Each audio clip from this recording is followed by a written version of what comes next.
Please excuse us, my mother-in-law said. My daughter is a med student, and her studies keep her very busy. On the day of the engagement party, there was an empty seat on my husband's side. Both my mother-in-law and father-in-law noticed my gaze and approached, looking quite apologetic. I told her she needed to be here, my husband Kenneth said, expressing his frustration with his sister and apologizing to my family. We smiled and reassured them, saying, "Don't worry about it." Seeing our understanding, my mother-in-law added, "We hope you'll get along well with our daughter too." I nodded, "Yes, of course." At that moment, I didn't think too much of it. Since my in-laws and Kenneth had left a good impression, I assumed his sister would be the same. My name is Holly, and I'm 33 years old. Kenneth and I registered our marriage 2 months ago and are planning to have our wedding ceremony next year. Around the time of our engagement party, my mother fell ill and was hospitalized. I wanted to wait until she fully recovered so she could see me in the wedding dress she had always dreamed of. In the meantime, I decided to embrace my role as a housewife. Before getting married, I worked as a doctor in a hospital. However, the demanding nature of the job took a toll on my mental and physical health, affecting both my work and personal life. Although I couldn't leave my patients immediately, I eventually resigned from the hospital on the advice of others. Perhaps a large hospital wasn't the right fit for me. During a period when I felt inadequate and embarrassed about my career, I met and married Kenneth. Raised in an ordinary family, he was surprised to learn I was a former doctor but saw me for who I was beyond my profession. "I'll work hard to keep you smiling," he would say, heading to work diligently every day. For him, I dedicated myself to cooking and housework. Thanks to Kenneth, I can now live my life with a smile. As my health gradually improved, I began considering re-entering the workforce using my medical license. However, amidst our happy life, one thing concerned me: my sister-in-law, whom I had never met. According to my in-laws, she's a busy med student. We were supposed to meet at the engagement party, but she couldn't attend due to her studies. Having passed her exams on the first try, she must be quite capable. Since Kenneth and I registered our marriage around the same time as the party, we missed the chance to meet her. I hoped we could eventually greet each other. One day, Kenneth and I went out to the city. We enjoyed looking at furniture and matching dinnerware together. As we were thinking of taking a break, a voice called out, "Isn't that Kenneth?" Kenneth turned around, and I followed his gaze. A flashy young woman stood there, dressed in a low-cut dress and high-heeled pumps with a strong perfume scent. "Rachel, what are you doing here?" Kenneth asked. The woman named Rachel scrutinized me, making me feel uncomfortable. Kenneth introduced her to me. "Holly, this is your first time meeting her, right? This is my sister, Rachel. So this is her." "Nice to meet you, I'm Holly," I said, politely greeting my sister-in-law. She was different from what I had imagined, but I reminded myself not to judge people by their appearance. As I reflected on this, Rachel laughed mockingly. "Oh, so you're already married. Wow, Kenneth, you're handsome and have a high income, but you married such a plain woman. That's just weird." I was taken aback by her blatantly rude comment on our first meeting. It was true that Kenneth, 4 years younger than me, was good-looking and worked for a major pharmaceutical company, earning an above-average income. While strangers might think we were mismatched, I couldn't understand how she could say such things to my face. Sensing the tension, Kenneth stepped forward to defend me and scolded Rachel. "Hey, don't say such rude things. You should properly greet her, especially since you missed the engagement party due to your own convenience." Rachel laughed it off without any concern. "Well, I had a mixer to go to after a long time." Wait, wasn't she supposed to be busy with her studies? Shocked by the reason for her absence, I decided to try and mediate, worried that this could escalate into a heated argument between my husband and his sister. Well, we're meeting today, so that's good, right, Rachel? I look forward to getting along with you." Rachel glared at me. "What do you do anyway?" "I'm going to be a doctor, you know. Don't get too familiar with me." Her aura of "I'm important, I'm special" was overwhelming. I've encountered many people with high pride, but she was exceptional. I tried to calm Kenneth, who was about to yell, and replied, "I'm currently a housewife. I used to be." But Rachel interrupted me before I could finish. "A housewife? That's just like being unemployed. Unemployed people are society's garbage, and now you're my sister-in-law? Seriously? Oh, are you just a parasite living off my brother's money?" I felt my cheeks twitch involuntarily. In Rachel's mind, housewives seemed equivalent to unemployed people, which was an extreme view. My attempt to keep the peace had clearly backfired. Rachel, enough. Holly isn't the kind of person you think, Kenneth said, stepping in to defend me. It's okay, Kenneth, I said, calming him down. Even though our interaction was brief, I felt I understood what kind of person Rachel was. She must be intelligent, having passed her exams on the first try and keeping up with her credits, but her personality left much to be desired. Being a doctor is a wonderful profession indeed. It's a tough journey, but good luck with it, I said, smiling warmly. Ah, what do you know? I don't need your fake advice. Oh, and by the way, I'm still a student, so I'll pass on giving a wedding gift, thanks. My husband seemed too tired to get angry anymore. Just go, he said, gesturing as if shooing away an animal. Rachel complained in response. I came to say hi, but what a bad attitude. Well, whatever, I'm busy too, she said, before turning and walking away. After Rachel disappeared from sight, Kenneth deeply apologized to me. I'm really sorry about my sister. I can't believe she said all those rude things. She used to be more reasonable, I said, shaking my head. It's okay. Honestly, my impression of Rachel was nearly the worst, but it's better than having a fight because of me. We managed to exchange greetings, and from now on, I just need to keep my distance. Thank you for defending me so many times. You know what? Let's change our mood and have some coffee. I'm craving some delicious coffee. I smiled and Kenneth nodded, looking relieved. A few days later, I visited a large hospital nearby, carrying a tote bag with flowers and a change of clothes. I reached for the door of a private room. Mom, it's Holly. How are you feeling? I called as I opened the door. My mother smiled happily from her bed. I regularly visited her to help with her clothes and personal care. Today, she seemed to be in pretty good spirits. In place of my mother, my brother Andrew, removing his stethoscope, answered. He works as a doctor at this hospital and keeps a close eye on our mother's condition. Seeing his familiar face always brings a smile to mine. It's been a while, Andrew, he said, smiling as he continued to record our mother's progress. I set down my tote bag and took a seat on the round chair beside her bed. Dad was here a moment ago, but he left for a conference. Bad timing. It would have been nice if the whole family could have been together. What a pity, my mother chuckled. This hospital is actually run by my father. I used to work here as a doctor just like him and Andrew. It feels strange being here, a place that's both my family home and former workplace. After enjoying a chat, my mother, feeling sleepy from her medication, said, I think the medicine is working. I'm feeling a bit drowsy, and started to drift off. After tucking her in, my brother said, seeing both of us might have comforted her. We smiled at each other and left the room quietly. My brother and I sat down on a couch in the lobby. How are things with Kenneth? Are you two getting along? He asked. I nodded. Yes, we're having a good time every day. He laughed and patted my head. Ever since I was young, he's always been overly concerned about me, and that hasn't changed even after my marriage. Everyone in our family was worried when you left the hospital. Meeting Kenneth was the best thing that happened to you, I think. I've been able to recover because of Kenneth's presence. While we were chatting, a nurse called my brother away. I'll be right back, just wait here for a bit. I nodded and watched him go to attend to a patient. He's usually busy, second only to our father, the director. It's almost miraculous that we had time to chat. I would have been helping out at the hospital just like my dad and brother if things had been different. Feeling slightly gloomy, I sighed. Hey, what's the unemployed Holly doing here? A familiar loud voice interrupted my thoughts. I looked up to see my sister-in-law Rachel standing there, looking down at me with a malicious smile.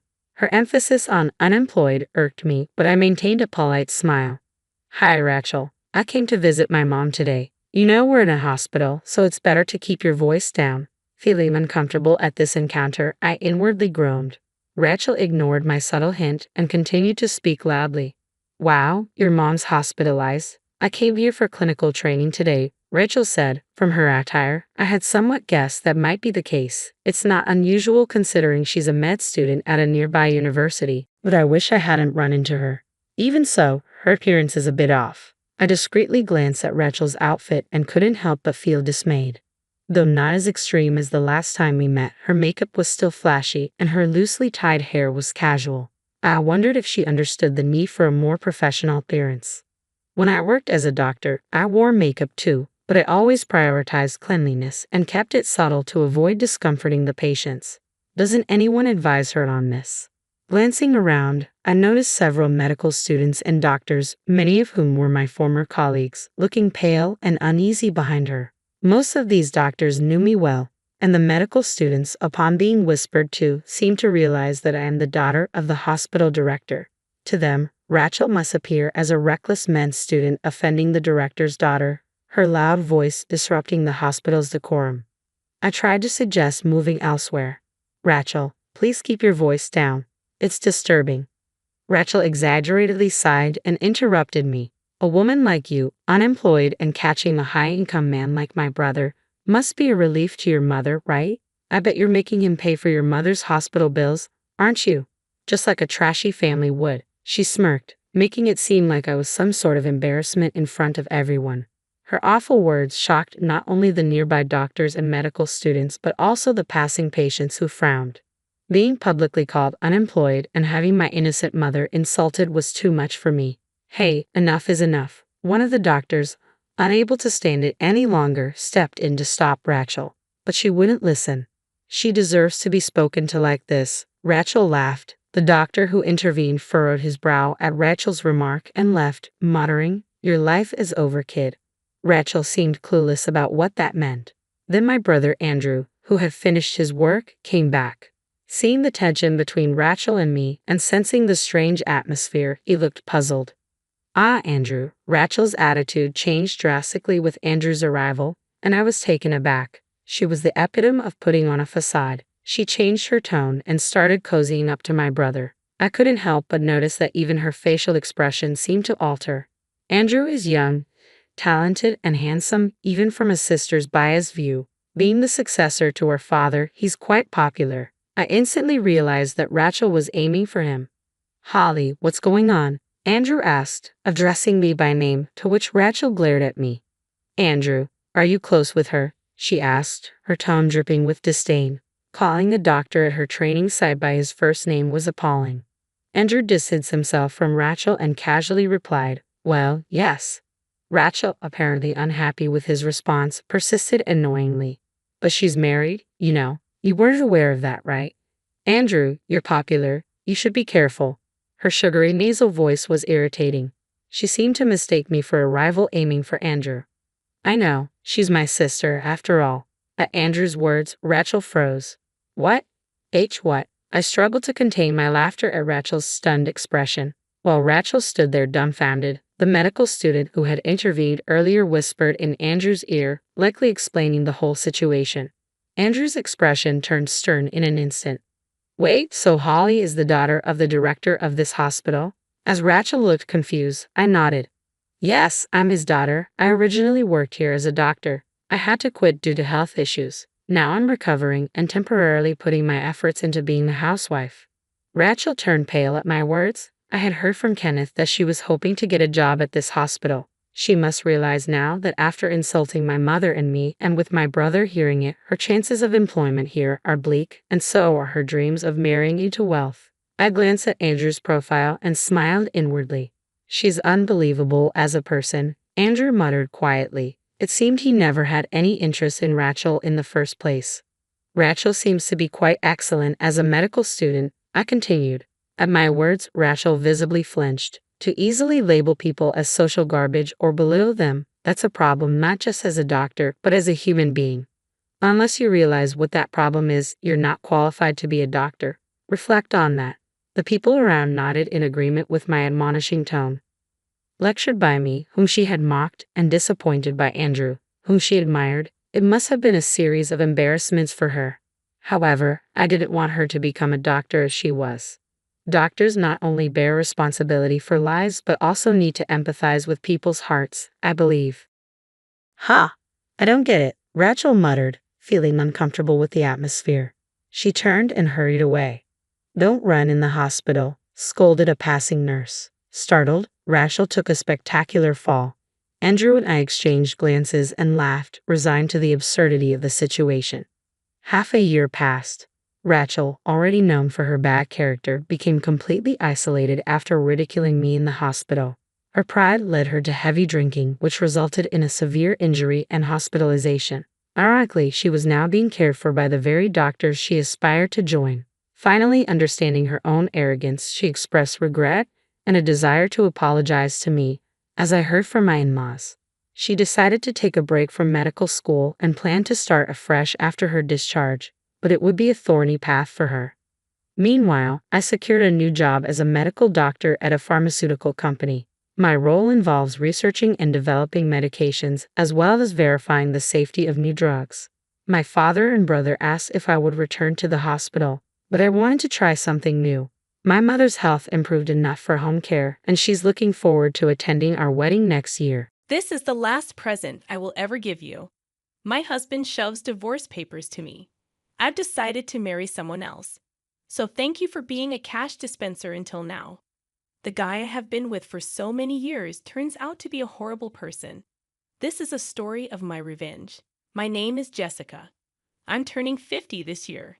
In fact, tomorrow is a little special day. I'll be living in debt for a long time and will finally finish paying it off. My husband Lance and I have worked really hard together. We got married 20 years ago. I was 30 and he was 35. He ran a liquor store that he inherited from his parents who had passed away. I, on the other hand, was an office worker. We met through an acquaintance and started dating with marriage in mind. I had one concern back then. What if he asked me to run the store with him? I was working as a financial consultant who advised on insurance and investment to individual and corporate clients at the time. I was getting paid better than average 30-year-olds and loved my job. I was studying for certification to take my career to the next level when he proposed to me. He said, "I know you have been working hard to get the certification. I want to support you in any way I can. I have enough staff at the store so I can manage it myself. You should pursue your dreams."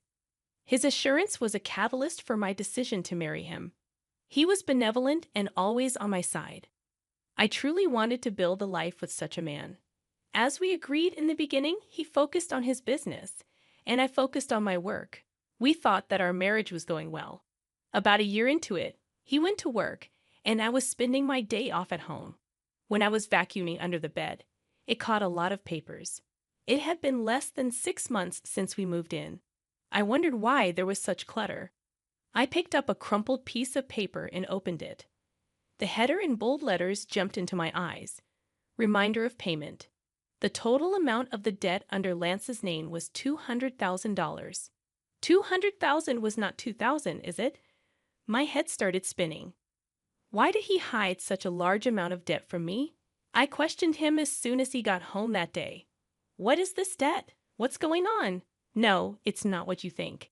It was left to me by my parents. That was not a personal debt, but rather on his liquor store.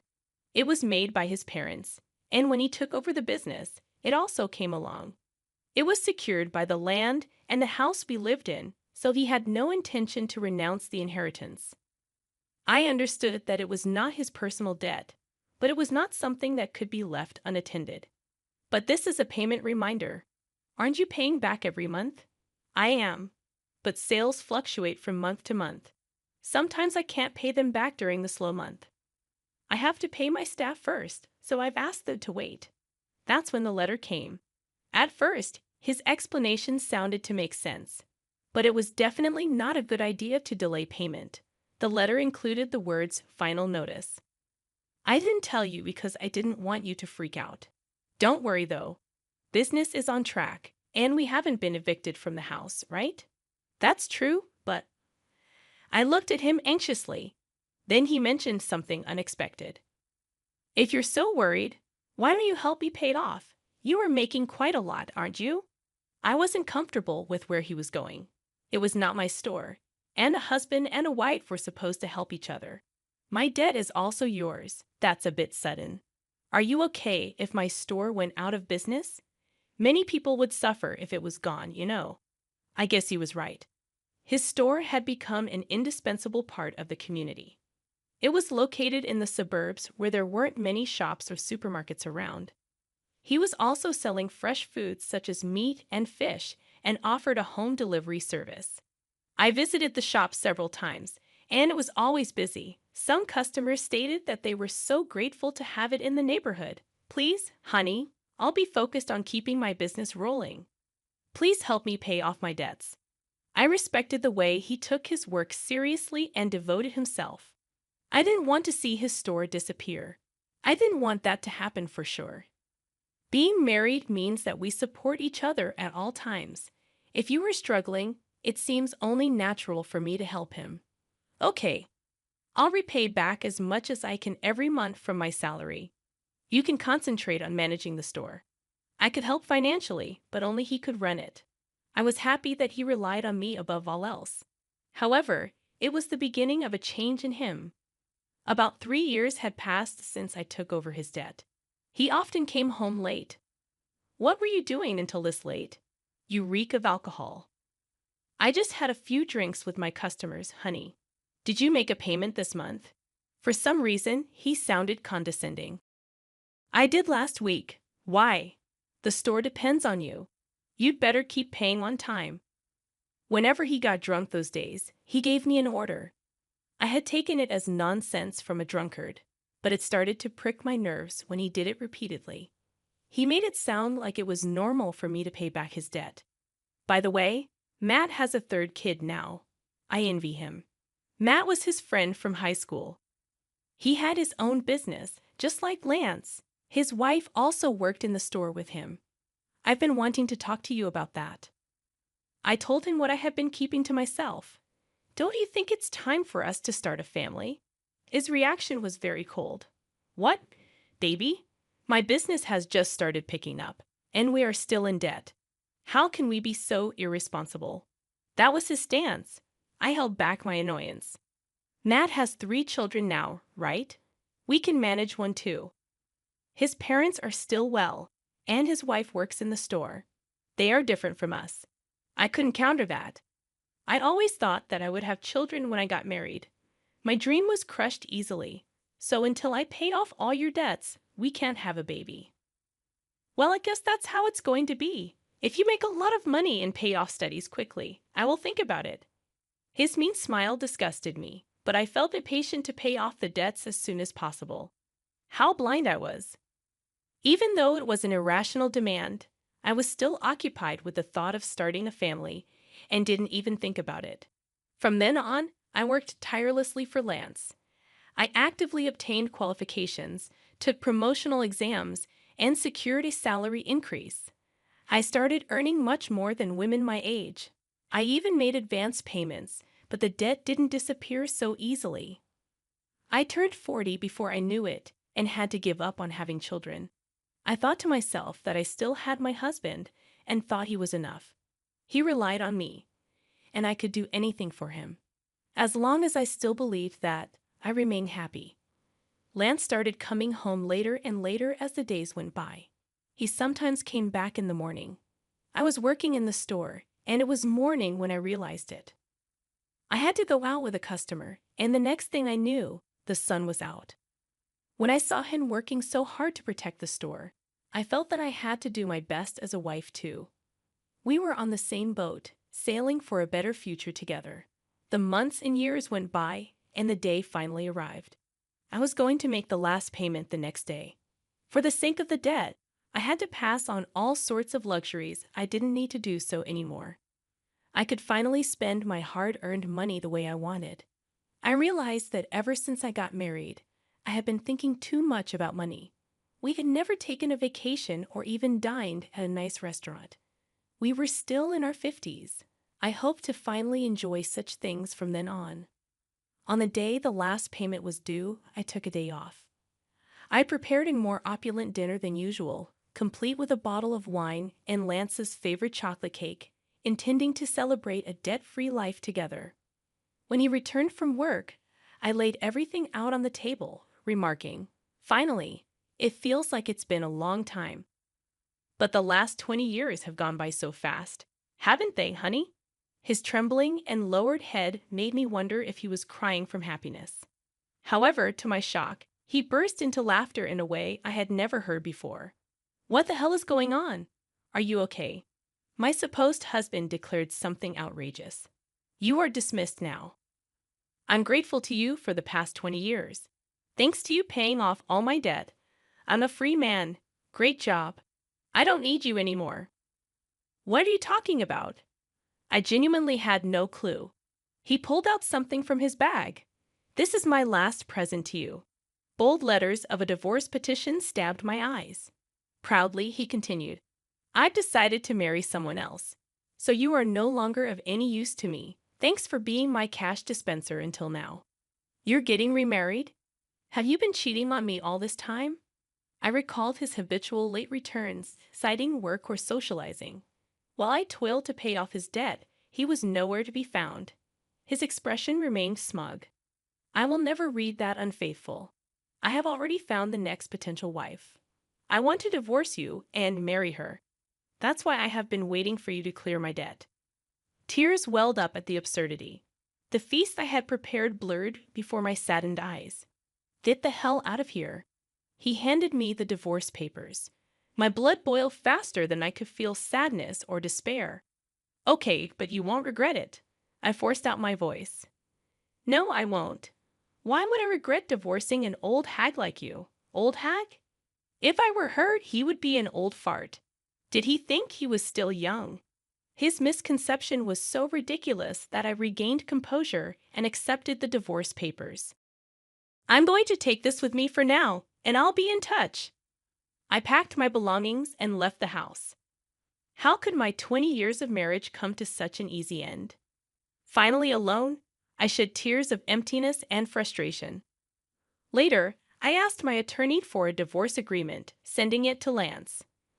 I also requested a background report on his bride-to-be. Shortly after, he called me. Hey, Jessica, what the hell is this document? He sounded furious. I could imagine his face turning bright red even over the phone. Contrasting his fury, I remained calm. That is a divorce agreement. What about it? I know what it is. What I'm talking about is this loan agreement. Why do I have to pay you back? He sounded distraught, yelling, This is crazy. This is not right.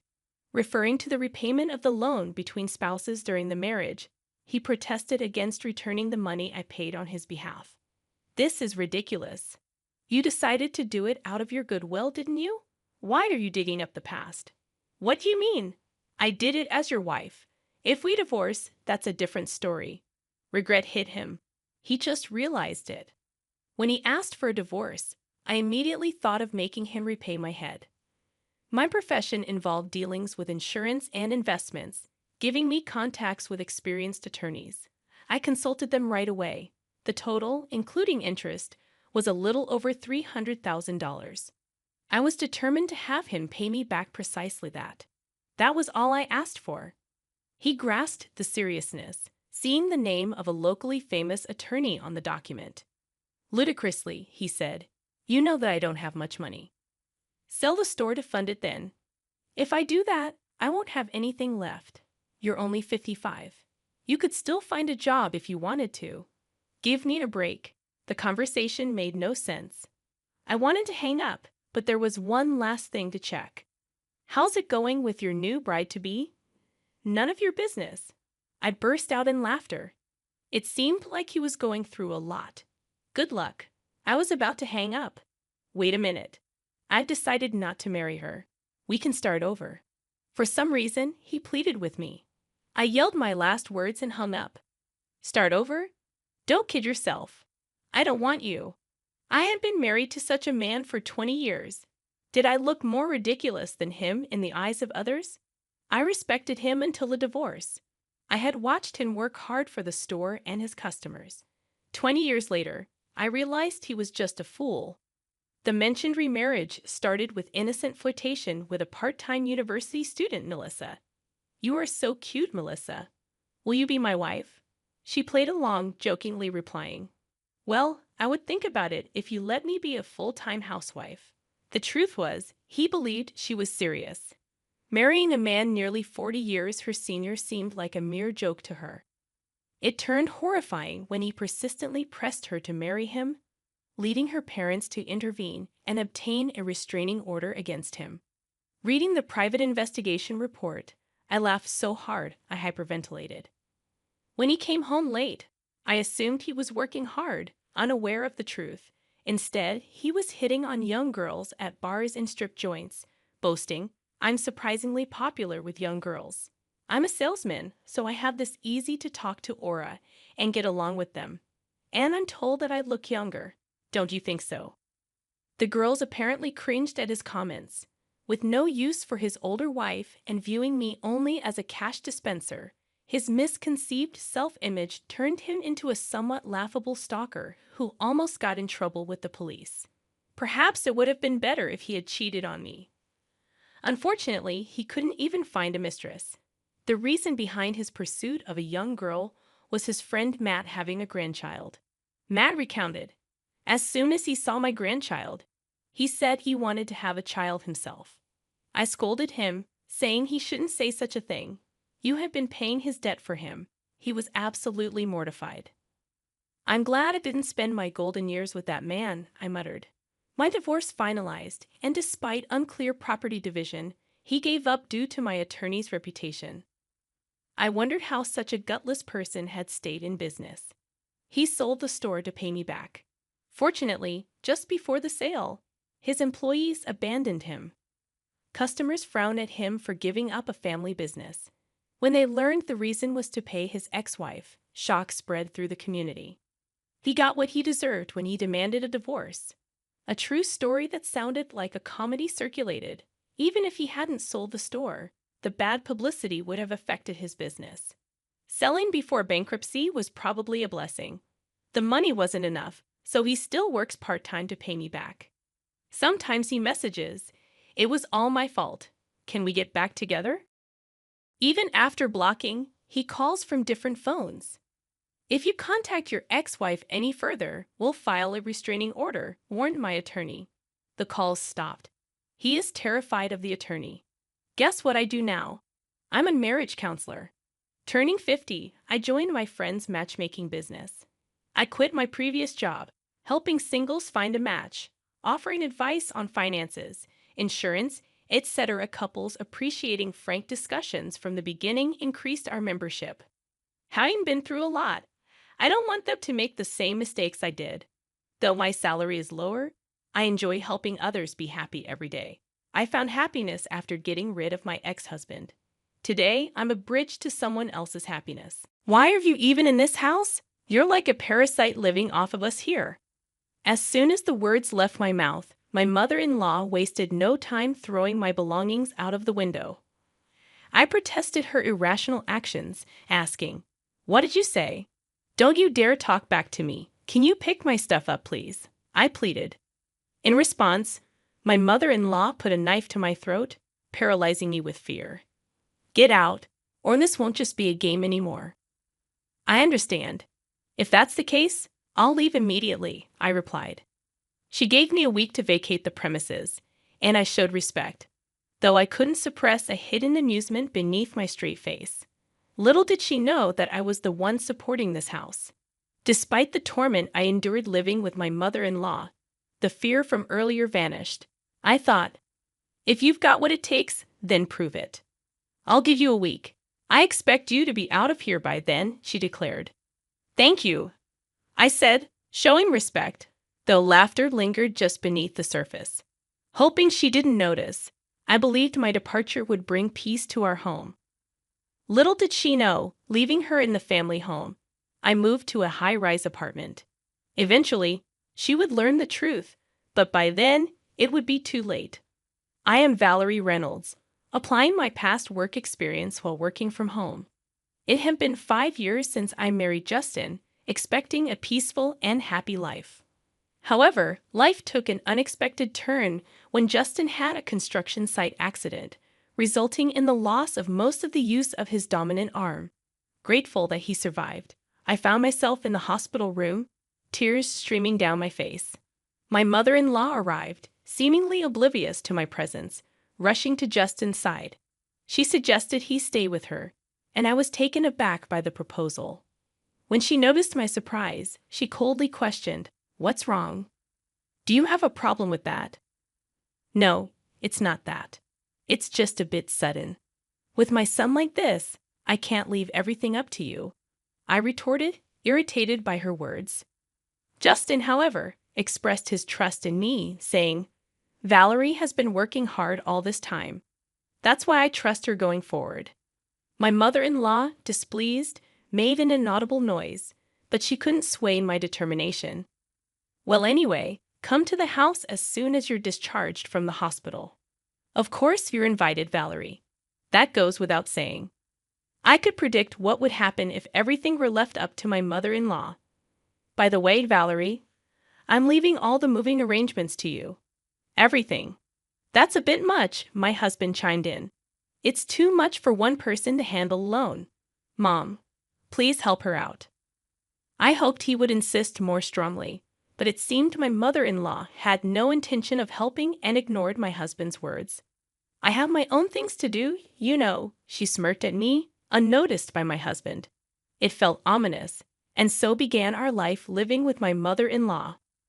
A month later, my husband was discharged from the hospital, and I was busy with the move, leaving the task of picking him up to my mother-in-law. She came to me and said, "Aren't you done yet? I told you today was Justin's discharge day, and yet you didn't even come to pick him up." "But that's because, you see, Justin," I started, but my husband interrupted. "Just like I said, right? This person only thinks about herself." My mother-in-law's intention was clear. She was trying to make me look bad in front of my husband. I decided not to take her obvious bait. Looking at my husband, he had a warm and understanding look in his eyes. "Come on, Mom, stop this. It's unsightly. I'm doing this for your sake." Well, no one asked you to wait. The sight of my mother-in-law running after my husband was comically pathetic. When she noticed, she glared at me with an evil expression. Not that her glare meant anything to me. "Justin, you can just take it easy and relax at home from now on," I suggested. "That's impossible. My right hand might not work, but I don't want to be a burden on Valerie," he replied. "I can understand that, but you've just been discharged from the hospital. Still, I can be satisfied if I don't do something." Justin was adamant, and initially, I had hoped he would take some time to relax. But seeing his determination, I decided to respect his wishes. Doing everything at once might be too much, so how about starting with some light cleaning? It could be good for rehabilitation. "That's a good idea. I don't know if this hand will ever fully recover, but it's better than doing nothing. But on one condition, don't overdo it. Got it?" I wouldn't want to be scolded. It's scary to make you angry. Justin acted as if nothing was wrong, making it clear that he didn't want to make me worry. So, I resolved to work even harder for the both of us. However, I had forgotten about one person who would interfere. "Valerie, wait a minute. What's the matter? Why is Justin cleaning? You must have forced him to do it, right?" "Your words are just a front," my mother-in-law accused. She judged things only by what she saw, oblivious to the underlying thoughts and emotions. Dealing with that was a challenge in itself. "You're always just cooped up in your room playing around. Honestly, in such a situation with your husband seriously injured." "Actually, I'm working. It's called remote work these days." I've had enough of that excuse." "It's not an excuse," I replied. Just then, my mother-in-law grabbed a nearby trash can and threw it at me. Luckily, it didn't hit me directly, but the trash went everywhere. I lost the energy to explain things to her further.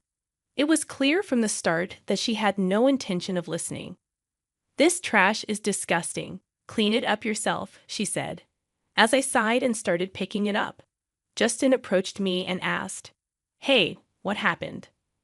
"Oh, this is just a small incident," I replied with a forced smile. But Justin seemed to have realized something. He usually appears calm, but sometimes he's surprisingly perceptive. "Did Mom do something?" Are you hiding something? Can you be honest with me?" Justin was looking at me with a serious expression. Seeing his face, I felt that I couldn't lie, so I told him what had happened. "Got it. I'll talk to Mom about this." "Oh, it's fine. You really. But it's not okay. I'll talk to her properly." "No, but that is. I was happy to get his help, but I was worried about what would come next. In the end, I would be the one blamed." I stared at the ceiling, deep in thought. Night came, and I thought Valerie was just playing around. That's not true. Valerie has been working hard, even doing my share. Then why were you cleaning? I offered to do it. I can't just sit around doing nothing at home. But you just got out of the hospital. I know my own body best. Justin's stern words silenced his mother. She might not have expected her son to speak to her like that. But if she really does think that she's above such things, she's just arrogant. I hoped that this would calm her down a bit. That day, Justin went out for rehabilitation, leaving me alone with my mother-in-law. As I was working in my room as usual, she showed up. Can we talk? Sorry, can you wait just a bit, about 15 more minutes? No, I can't wait right now. All right, I'm coming. I hurried along and went to the living room where an unknown woman was waiting for us. Excuse me, who is this? Have a seat first. We'll talk after that. I had no choice but to follow my mother-in-law, but I couldn't grasp the situation. As I was trying to figure it out, the woman started speaking. So this is the one you were talking about, the wife who just plays around without working? Yes, it's true. My mother-in-law was laughing eerily. So you realize that you're an unnecessary presence in this house. What are you talking about? Looking around, I saw them sighing. I didn't understand. Suddenly confronted by a stranger and put down as the target of blame. If I could, I would have left that place in an instant. Don't you understand? Unnecessary people are not needed here. What do you mean? Everyone answers that way. More perplexing questions followed. They kept insisting on how incompetent I was. Enduring such accusations could mentally exhaust anyone. Isn't it time you realized your place? Shouldn't I be asking you how dare a daughter-in-law toy her mother-in-law, spending time on such unproductive things? Isn't it a waste of time? What the nerve of a daughter-in-law, really now? I felt like I was reaching my limit. I didn't know what my mother-in-law would do if she got angrier. That's when I came up with an idea. Oh, isn't it about time that Justin comes back from rehab? Is it that time already? Just then, the unknown woman left quickly. I'll come again soon. Okay, I'll be waiting for you. Let's talk again. My mother-in-law and her friend were fooled. In reality, Justin wouldn't be home for another hour. It was just getting good. Speaking of which, who was that woman? I finally asked a question that had been on my mind. That's Susan, a close friend of mine. She wanted to meet you after hearing about you. It wasn't hard to guess how my mother-in-law had introduced me, probably as a useless wife who does nothing but play around. I pitied my mother-in-law for doing nothing else but that. So that's the case. Well, Justin will be back a bit later. I'm going back to work now. As I was about to return to my room, she said, Wait, what do you mean? Just as I said, he's not coming back yet. You lied. You didn't realize. Why do you act like this? I decided to use this opportunity to speak my mind. Any further interference from my mother-in-law would just be a nuisance. Actually, you were the one who started things, right? You called your friend because you can't do anything alone. That's not true. I can handle you fine by myself. Then why don't you try to see if you really can? I deliberately provoked my mother-in-law, thinking this would prompt her to take some action, and as expected, she reacted. If you want to apologize, now is the time. I have no such intention. At that, my mother-in-law exploded in anger, grabbing a nearby vase and throwing it at me, similar to how she had previously thrown the trash can. I had anticipated it and easily dodged, even showing a provocative smile. Hello, I'm home. Just then, Justin came back. My mother-in-law was visibly shaken. Why are you home already? It's not time yet. Oh, sorry, I lied earlier. I was actually on my way back. Why would you do that? Isn't it obvious? I said, pointing to the shattered vase. I couldn't help but find the situation amusing. Hey, what's this? What happened? Your mom threw it at me. What do you mean? You know, a lady just came over claiming to be your mom's friend. I told Justin everything that happened. He showed a mix of being surprised and angry. Is that true, Mom? Well. So it's true then. Why would you do that? I didn't mean to. Watching my mother-in-law being scolded, I felt a sense of retribution for all the hardships I had endured. Well, I have something to do, so okay, wait. I ignored my mother-in-law's words and returned to my room, thinking this would end her bullying. I truly believed it. After that, calm days continued for a while. But having stayed up all night, I dozed off past noon. Sorry to wake you, but can you come here for a moment? Okay, sure. Justin seemed unusually serious. My mother-in-law was there in the living room. What's going on? Look at this. I looked at the table to find a disassembled plastic model scattered about. It was one of Justin's hobbies, and he had treasured it. When I came home, it was like this. Do you know anything? No, I have no clue. I couldn't think of any reason for it. This plastic model was in my father-in-law's room before, but of course, I hadn't been in that room today, nor had entered it recently. Someone must have broken it for it to be like this. My eyes naturally turned towards my mother-in-law. She was the only suspect. My mother-in-law had a strange, eerie smile on her face, like she was possessed. I understood the situation. Even if someone broke it, I was out. I met Justin on my way back from Susan's place, remember? Yes, but... And then I found this in the room. My mother-in-law was holding a shiny object. Is that an earring?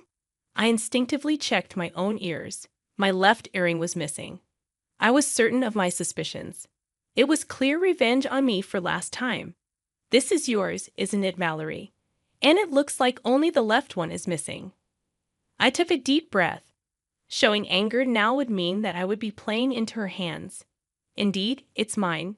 But isn't it premature to conclude that I broke it? Making excuses is so unbecoming. We have evidence. Still, anyway, it's broken. Wait a minute. Justin left the room. At that moment, my mother-in-law's gaze was fixed on me. The situation made me feel like Justin saw me as a criminal, and I just stood there stunned. It's a shame. This would have been the end of you if you did it. You set a trap, didn't you? You'll find no evidence anywhere. If only you had followed my advice, this wouldn't have happened. If I explain things to him properly, he'll understand, will he? Her words became reality. No matter how much I insisted to Justin that it wasn't my fault, he wouldn't take me seriously. Wait, I haven't done anything wrong. Maybe, I get it.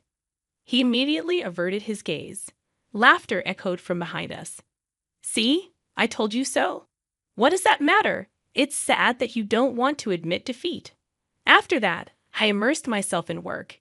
It was almost like escaping from reality. Conversations with Justin became less frequent, and about 2 weeks went by. During this time, my mother-in-law seemed quite pleased with herself. You seem down lately. Is there something troubling you? There's no need for you to worry. Please stop. It's too late for that. Acting tough is useless. On this day, my mother-in-law was in an especially good mood. My feeling of foreboding came true, eventually becoming reality. It happened while I was cleaning the room. Why are you even in this house? You're like a parasite living off of us here. What's gotten into you all of a sudden? You always talk back, such a noisy daughter-in-law. After saying that, she threw my belongings out of the window. What are you doing? I protested her insane actions, questioning what had gotten into her. You're too noisy, always talking back. Can you pick my stuff up, please? I said, hoping for some reason to prevail. But as I said that, my mother-in-law put a knife to my throat. I was frozen in fear, unable to move. It's better if you stay still. A normal person wouldn't do this, I managed to utter, but my mother-in-law was clearly deranged. If you don't leave now, next time it won't be just a joke. I understand. I'll leave, I said, realizing that staying would only drag me further into her madness. You have a week. Leave before then, thank you. It was evident that staying would only worsen things. In her madness, my mother-in-law didn't understand who truly supported this house. She lived comfortably and leisurely thanks to me, yet she really knew nothing. Pack up quickly, she ordered, and I obliged. A smile formed on my lips as I bowed my head. But I couldn't let her suspect anything. I quickly composed my face. This will bring peace back to our home. I'm so happy, she remarked. But her happiness was short-lived. I couldn't help but think about the true hell awaiting her. After my mother-in-law had gone to bed, I explained the situation to Justin. I see. So it has come to this. Actually, I have something to tell you too, he said with a serious tone, surprising me. What? Yes, various things. We'll talk about it later, okay? His serious tone made me raise my voice in surprise, but he assured me we'd discuss it later. 3 days after being told to leave the house by my mother-in-law, I found a new place. Now the promised week was almost up. Well, today's the day of the promise. You understand, right? I asked Justin. Yes, the movers are scheduled to arrive soon, he replied. But when I inquired about Justin's whereabouts, he seemed to have gone out since the morning. Well, never mind. The thought of not having to see your face anymore is enough. I'm going out now. Make sure everything's clean, understood? I told my mother-in-law, smiling, though not genuinely. An hour later, the moving company arrived and loaded all my belongings. I contacted Justin. All packed up, got it. Just make sure you get there safely, okay? See you later, he said, ending the call. I was excited to think about what would happen when my mother-in-law returned. Finally, the moment of completing the move arrived. What have you done? Justin's belongings are nowhere to be found. My mother-in-law exclaimed. Of course, we moved out together. No way. Do you want to check with him? I got out my phone, set it to speaker, and handed it to my mother-in-law, who still couldn't grasp the situation. Justin confirmed the plan, leaving my mother-in-law bewildered. This was my plan all along, Mom, I admitted. Justin, what's happening? Tell me, she pleaded. Actually, about the model kit incident, we know that you did it, Justin declared, putting an end to her denials. There's no way Valerie would do such a thing, he added, defending me. Why do you think that? Because it was a gift from Valerie. She wouldn't break it on purpose, Justin reasoned. My mother-in-law was at a loss for words, realizing that she had been supported by the very person she had mistreated. Well, then, you'll have to manage on your own from here on out, Justin concluded. But I don't work. If you two leave me, that's the choice you made, she said, coming to terms with the consequences of her actions. Mom, it's no longer our business. Well, it's time for each of us to do our best, Justin remarked, ending the conversation. We felt relieved. We had hoped for a good relationship at first but quickly gave up. Now my mother-in-law chose her own fate. But why did you keep it a secret about that? What about Mom? It's like they say, deceive your allies to deceive your enemy, Justin explained. You can't mean enemy, I said in disbelief. We looked at each other and burst out laughing. Finally, we could have a peaceful life together. About a month later, Justin expressed some doubts. You seem down lately. Is there something troubling you? There's no need for you to worry. Please stop. It's too late for that. Acting tough is useless, I assured him. On this day, my mother-in-law was in an especially good mood. My feeling of foreboding came true, eventually becoming reality. As they were about to stay with us, I hadn't made a reservation. My mind was blank with hostility on this family vacation that I didn't even want to go on, ending up at a fancy hotel. My husband, Spencer, pretends not to be aware of her animosity toward me and walks away, leaving me behind with a casual, "We'll see you at checkout, Emily." They disappear into the luxurious hotel. My name is Emily, and I finally turned 30 this year. I'm a stay-at-home mom living with Spencer, my mother-in-law Kate, and my son Sean, who turned 3 this year. Spencer and I met on a blind date 7 years ago and ended up marrying. We've been living an ordinary life without any major quarrels, known to be a couple very much in love among the neighbors. 2 years after we got married, we had our son. Spencer was busy with work, but actively helped me with childcare. I had no complaints about him, and we were living in a normal family environment. However, after the birth of Sean, things started to deteriorate. 6 months ago, my father-in-law passed away, and Kate moved in with us. The last time I saw her, other than at the wedding, was when Spencer and I visited her to announce our engagement. So it had been a long time, and my first impression of her was not a very good one. My father-in-law, on the other hand, treated me kindly, and I had a good impression of him. Spencer, are you sure she is the right woman for you? I'm worried she's going to give you a hard time. I remembered her blatantly speaking her mind. Spencer tried hard to make her accept the marriage, but the way she looked at me was not very nice. We managed to get her approval after some persuasion from her husband and Spencer. I still think she shouldn't have openly made such remarks in front of me. I was worried if we could get along once she moved in with us. I tried to be positive and switched my mind to do my best with her when she and her belongings arrived at the house. I helped her unpack, and she was very kind to Sean, who turned 3 years old while she took care of him. Spencer and I unpacked, and I asked him to take care of the heavy stuff while I organized the small things. The unpacking went smoothly, and there was only the small stuff left for me to do.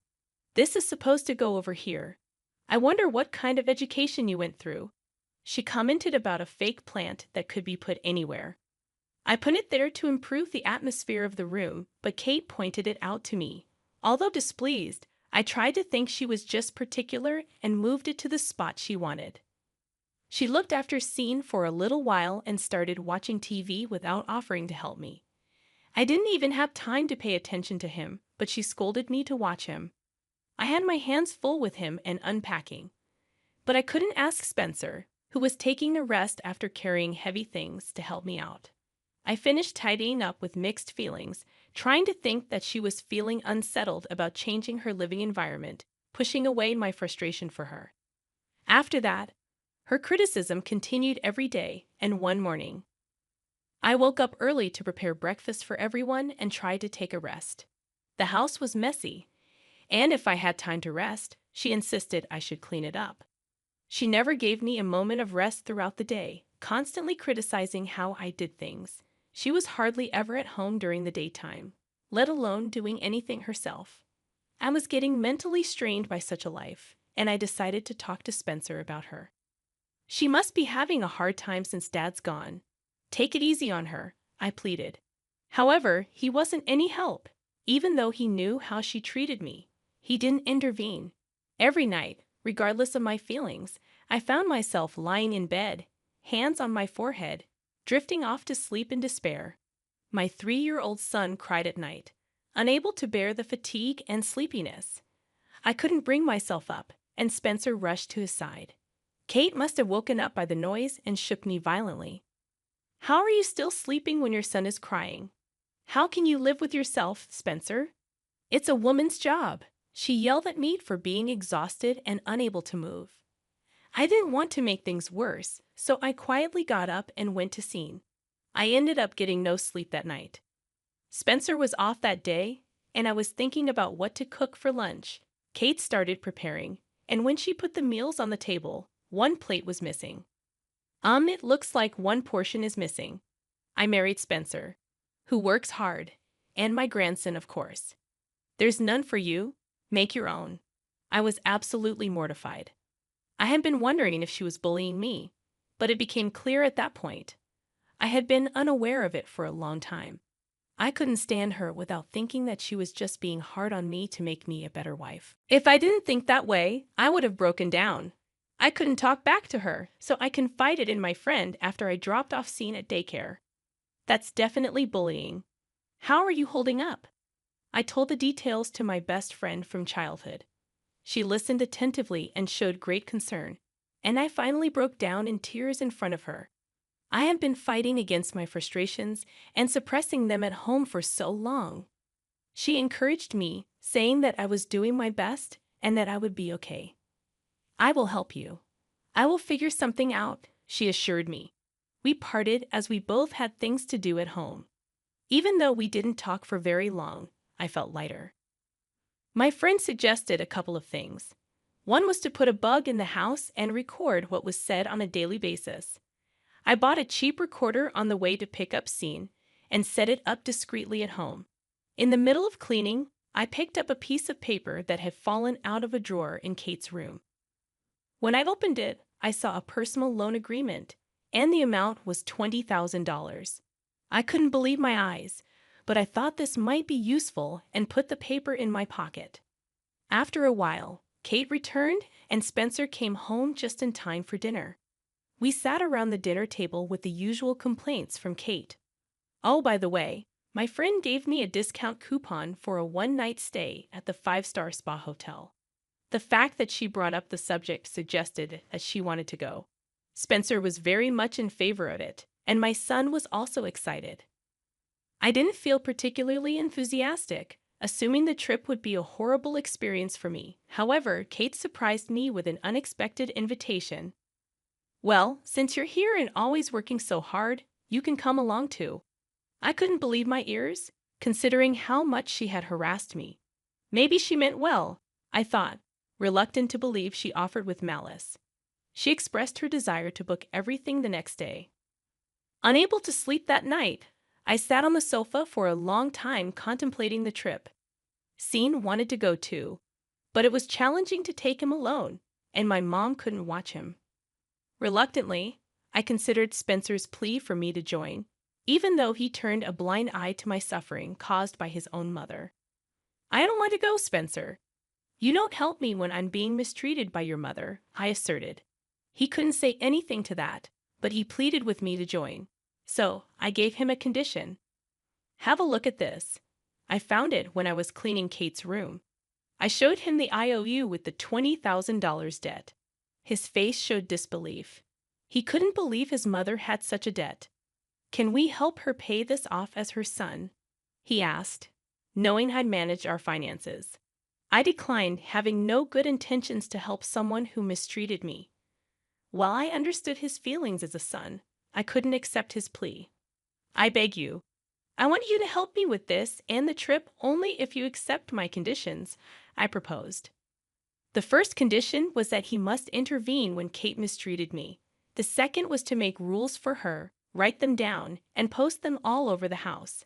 If she couldn't agree, we would kick her out. Spencer agreed, and I asked my friend to post the rules while we were away. We decided to act as usual until after the trip. Spencer and I would drop the bomb then. On the day of the trip, Spencer took everyone's bags, and we were about to leave the house. Kate's bullying started immediately. You don't need to carry the bags. Let Emily do it. Spencer glanced at me apologetically, and I obeyed, not wanting to cause animosity before what was to come later. The bags were heavy, making it difficult for me to carry them while also taking care of Sean. I supposed I wouldn't have any energy left to enjoy the hotel. We took a bus a little further away and then drove over a mountain road to the hotel. The exterior and interior were beautiful and luxurious. Sean was excited, exploring every corner, and Kate went to check us in at the front desk. Afterward, as I grabbed my bag to go to the room, Kate's words blew me out of the hotel. Were you planning to stay with us? I only made a reservation for the 3 of us. I had no idea what she was talking about, and at that moment, it became clear she never intended to let me stay with them from the beginning. Gradually understanding the situation, I was shocked. I inquired, "Where should I sleep then?" To which she indifferently replied, "I don't know, and I don't care." "Why don't you just camp out in the wild around there?" She nonchalantly asked me to join, casually suggesting I sleep out in the woods. Something was seriously wrong with her, and I couldn't help but feel enraged. I was on the verge of yelling at her, but she and my family vanished into the hallway with a casual, "I will see you at checkout time, okay?" Stunned, I stood in the lobby for a while before deciding to leave the hotel. I knew there was a catch, but I didn't expect to be forced to camp out. I was on the verge of tears. All I received from Spencer was a message saying, "I'm sorry," and I couldn't even bring myself to reply. It was past noon when we arrived, so I had lunch at a random cafe and found an open field with a good night view. As soon as I arrived at the field, my friend called, asking how the trip was going. I explained what had just happened, and she was furious. She offered to pick me up, but I declined. I was thankful, but I was sure Kate would get what she wanted if I left. I couldn't foresee what she might do to me later. After hanging up, I decided to consult a lawyer just in case. I sent him my evidence, intending to sue her for emotional abuse if she were to be kicked out after the trip. The lawyer assured me that I could file a claim if it was determined that there was no premeditation.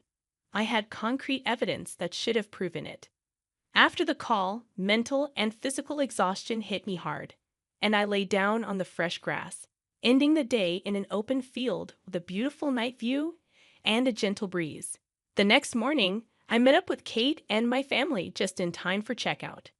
Kate immediately criticized, "Emily, did you stay in the woods? I bet you didn't even clean yourself. You're so filthy." Spencer tried to intervene, but she quickly changed the subject. It seemed he must have told her that forcing me out was too much. She bragged happily about how nice the hotel was, and Scene's smile was my only consolation on the way back home. Upon our return, Kate immediately shouted, "What is all this? Don't play with me." There were rules posted all over the house. She must have read some of them because her face turned red, and she became furious. Then Spencer showed her the IOU, and her red face immediately turned pale. Initially attempting to deny it, she eventually confessed to a spree with her late husband's life insurance. When the money ran out, she couldn't stop the habit and borrowed from Spencer. We proceeded as discussed, and Spencer firmly stated, "I can't have someone who has a debt living with us. I would ask you to leave. Of course, I have proof of what you have done to me. I will sue you," I declared, playing the recording for her to listen. As she heard the playback, her face turned as white as a ghost, and she begged me to let her stay. I informed her that she could stay if she agreed to abide by the rules and refrain from aggressive behavior. She eagerly agreed and apologized, saying, "I'm very sorry. Please help me. I beg you." Witnessing her in this state was unexpected, and I felt a sense of satisfaction, thinking it was finally over. My knees buckled, and I fell to the floor. Spencer sat me down in a chair and started yelling at her about the debt. His respect and trust for her had undoubtedly crashed down, and she must have never imagined a day when her son would scold her furiously, to which she frantically apologized. After settling everything, she kept silent and stared at the sky for the rest of the day. The atmosphere in the household changed drastically the next day. When I woke up early to prepare breakfast as usual, Kate immediately made a nasty remark. What differed from usual was the change in Spencer's attitude. He spoke out in a firm tone, saying, "Mom, we just talked about this yesterday." She choked on her words and went to sit on the sofa. Though tempted to laugh at the scene, I held it in and continued preparing breakfast. Spencer felt guilty about not being a protector and couldn't stand strong against Kate, who raised him. I knew in my heart that he was a kind man, and there must have been something on his mind to turn a blind eye. I didn't blame him. Though I needed him on my side, I couldn't hate the man I fell in love with. He apologized to me in tears, and afterward, he started to watch over me, while Kate's attitude improved day by day. She still pointed out some minor things, but I didn't feel any malice from her. I hoped she would continue like this, allowing me to live with ease and maintain a healthy mind. The debt payment was $700 a month, and Spencer and I cooperated to pay it back, as Kate was too old to work. I secured a part-time job, balancing work and home responsibilities. Kate took care of taking my son to and from daycare, doing a commendable job. Despite her bad habit, Spencer managed her finances. Our family changed gradually for the better. Though dealing with a terrible mother-in-law might make some consider divorce, I couldn't bring myself to do that. Fortunately, I found a solution that helped rebuild my family. I felt lucky and grateful for my friend who listened and encouraged me during tough times. Without her, I would have had no one to vent to, possibly leading to a mental breakdown. When remembering the pain I went through, I get teary-eyed but pat my own shoulder, acknowledging that I tried my best to hold my family together, even in moments of depression and lacking motivation to cook and clean. I completed my tasks to ensure everyone could have a decent life, especially my son, and the sense of accomplishment fills my heart. While I may never fully forgive Kate, She will always be my mother-in-law, and I choose to treat her kindly. Several years have passed since then, and my son has grown up, starting preschool. We are almost finished paying off our debts and are considering moving to a new house. Kate has started to help me a little, and my relationship with Spencer has become better than before. We are even thinking of having another child. My family is now stable, and I am content. I will continue to do my best for my family. Despite your prolonged unemployment, you exude an unwarranted confidence, I exclaimed, lifting my gaze from the laptop where I had been diligently working at the dining table. A sharp pang shot through my neck, causing me to cry out in pain as I turned around to find my mocking mother-in-law brandishing a hair iron. I recalled seeing her preparing to go out in the washroom earlier. Now, she was pressing the hot iron against my skin. So even a parasite like you feels the heat, she sneered. I was just testing how thick-skinned you are. You're utterly useless, yet you live such a luxurious life. But I do work hard, I protested, feeling the burn against my neck. Why are you treating me so terribly? You call that working? Staying at home and being lazy is not a job, she retorted. It's about time you stop leeching off us. However, the true parasites were my husband and mother-in-law. Despite paying the $5,000 rent and covering living expenses and allowances for both of them, I endured such treatment. I've reached my limit. Leave this house immediately, she commanded, her tone dripping with disdain. Once I go, I'll never come back, I declared, gathering my belongings. Tears mingled with frustration and pain in my neck as I left my in-laws' house for good. My name is Kelly, 35 years old. It had been 2 years since I got married. Even before marriage, I had been working from home as a freelance writer. After my father's accident, I returned to my parents' home to support them. Gradually, I found success as a freelance writer, earning more than I did in my previous job.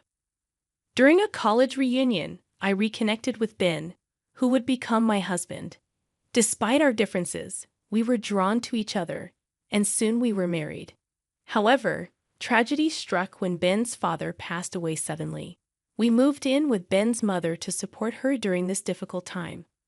Living with my mother-in-law proved to be challenging from the start. Despite my efforts to support her, she never accepted me as Ben's spouse. Her constant criticisms and sarcasm wore me down.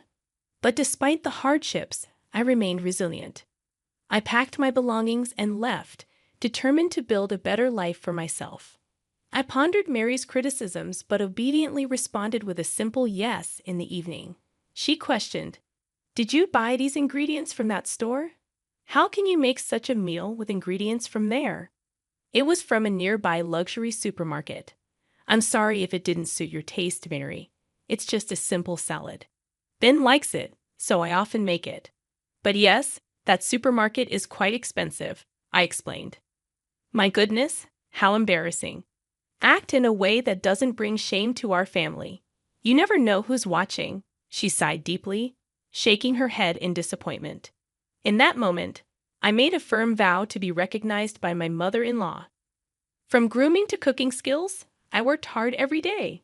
However, her critical eyes never softened. Initially, I took her sarcasm and cold words lightly, but they gradually began to feel crushing. I felt invalidated and powerless. I wanted to confide in Ben, but our life together had changed. We used to enjoy our time as a couple daily, but since moving in, our opportunities to see each other had decreased. "Sorry, I've been really busy with work lately," he said tiredly. Hearing this, I felt unable to speak my mind. But being human, I have my limits. I felt the need to share my stress with Ben. "Hey, I have something to discuss," I began. "Oh, I actually have something to talk to you about too. I quit my job 3 months ago." "What? Quit? What do you mean?" I exclaimed. "Don't worry. I've already started another job. Remember the select shop I always wanted to open? I finally launched it. I'm co-managing it with Senior Eric," he revealed. "You never mentioned any of this before," I responded, surprised. Senior Eric, a widely respected figure in our university circle, was admired for his leadership and charisma. He had successfully developed and sold a game app in college and started a startup with friends, showcasing his talents. Ben, in his usual gentle tone but looking slightly guilty, said, "I didn't want to worry you or Mom. I'll work harder from now on. Will you support me?" I was moved by his words yet hesitant. "I'll support you, but about the rent for this house, can you cover all of it?" Ben looked at me earnestly and pleaded, "Please, Kelly. This has always been my dream. It's taking longer than expected to turn a profit. That's why I want to invest more in advertising. I'll definitely get this business on track before we leave here. I need your help to do that." Moved by his passion and earnestness, I couldn't refuse. I could afford the rent with my income, and fortunately, we had some savings. More importantly, I had never forgotten the day I chose to marry him, sharing and empathizing with his dreams and passion. "If you say so, I understand, but only until the lease on this rental ends. Also, I want to know more about the store you're running," I agreed. "Of course, thank you," Ben said, showing me the website of his select shop. I was impressed by its charm. "Is there anything I can help with?" I offered, but Ben firmly declined. "I want you to focus on your work, and please don't tell my mother about this. I don't want to worry her," he requested. Necessarily, with this new development, thoughts of my mother-in-law completely left my mind. I was eager to support Ben's business, but the monthly expenses I had to cover kept increasing gradually. Managing the entire household budget, financially aiding my husband, and even providing an allowance to my mother-in-law became solely my responsibility. My only hope was for the rental contract to end quickly. "Kelly, could you put off your computer work for a bit and do some cleaning? Since you're staying here, you should be more proactive with the household chores," my mother-in-law instructed. I hurriedly replied, "Oh, I'm sorry, Mother. I'll start as soon as I finish this job." "This is your job. Enough excuses. Get it done quickly." "We have guests coming this afternoon. After you're done cleaning, please leave the house," she insisted. My relationship with my unaware mother-in-law remained unchanged over time. On days when she had guests, I always had to vacate the house after finishing the cleaning. It seemed I was bothering her. Fortunately, I could work anywhere with my laptop, which was a small consolation. However, one day held a different outcome. When I returned home in the evening, my mother-in-law, looking satisfied, greeted me with, "Welcome back. I tidied up your room." Confused, I rushed to my office. The room was indeed tidied, but my belongings were organized. In the center were a large suitcase and 2 duffel bags. "What does this mean, Mother?" I asked. "This room was initially prepared for guests. I can't accept someone with your lack of housekeeping skills using it. If you want to use this room, you'll have to pay an appropriate fee. If you don't like that, leave immediately. Don't expect to live luxuriously here for free," she declared. I swallowed my words. Why must I endure such treatment? As I silently bowed my head, my mother-in-law said with satisfaction, "I'll say it again. I don't accept you as Ben's wife." With that, she huffed and returned to the living room. Tears welled up in my eyes from frustration. I tried to contact Ben, but he didn't answer his phone. After messaging him about the incident, he replied, "Please bear with it a little longer." Unable to contain my anger, I poured out everything to Ben when he returned late at night. "Just hold on a little longer. I'm stressed with work too. Don't worry about my mother. It's just a bit more endurance," he said. "I'm paying the full rent, and now she wants me to pay for my room too. I can't tolerate her unreasonable demands any longer," I protested. After hearing this, Ben hurriedly tried to call me. "I'm really sorry. I'll talk to her once we leave here. You won't have to see her again. Please just bear with it for a little while longer," he pleaded. "Soon, and then I'll never have to see her again." Ben's words slightly eased my anger. The next day, Ben seemed to be talking to his mother. Before he left, we had breakfast together, but there were no usual sarcastic remarks from my mother-in-law. Since my room was tidied up, I decided to continue working at the dining table. "Are you leaving today?" My mother-in-law's words made me look up from my computer. Instantly, I felt a sharp pain in my neck. "Ouch, that's hot," I screamed, turning around to see my mother-in-law with a smirk, holding a hair iron. "What are you doing?" I exclaimed. That was all I could say as I held my painful neck and rushed to get a cooling pack from the fridge. Thinking back, my mother-in-law had been getting ready to go out in the washroom earlier. She had used the hair iron she was holding against my neck. "So you can feel the heat too. I wanted to see how thick-skinned you are, living such a luxurious life yet being so useless. I work hard too. Why would you do something so terrible?" My mother-in-law scolded. "Working? You're just using your at-home job as an excuse to slack off. Nothing but an unemployed person. It's about time you consider our situation and become independent," she added. In reality, I was the one bearing the rent and living expenses, yet I couldn't understand. I couldn't comprehend why I was being treated this way. Before I knew it, I found myself glaring at her. What's with that look? The look of a pitiful person. "I've reached my limit. Leave this house immediately, otherwise, I don't know what I'll do next." "Am I really allowed to leave?" I questioned. "I won't come back here ever again, you know." "Yes, that's fine. I'm fed up with taking care of poor people like you," she responded with intense pain and disappointment evident in her tone. Filled with a mix of emotions, I cried as I packed my things. Since my mother-in-law had already organized my belongings the day before, it didn't take long.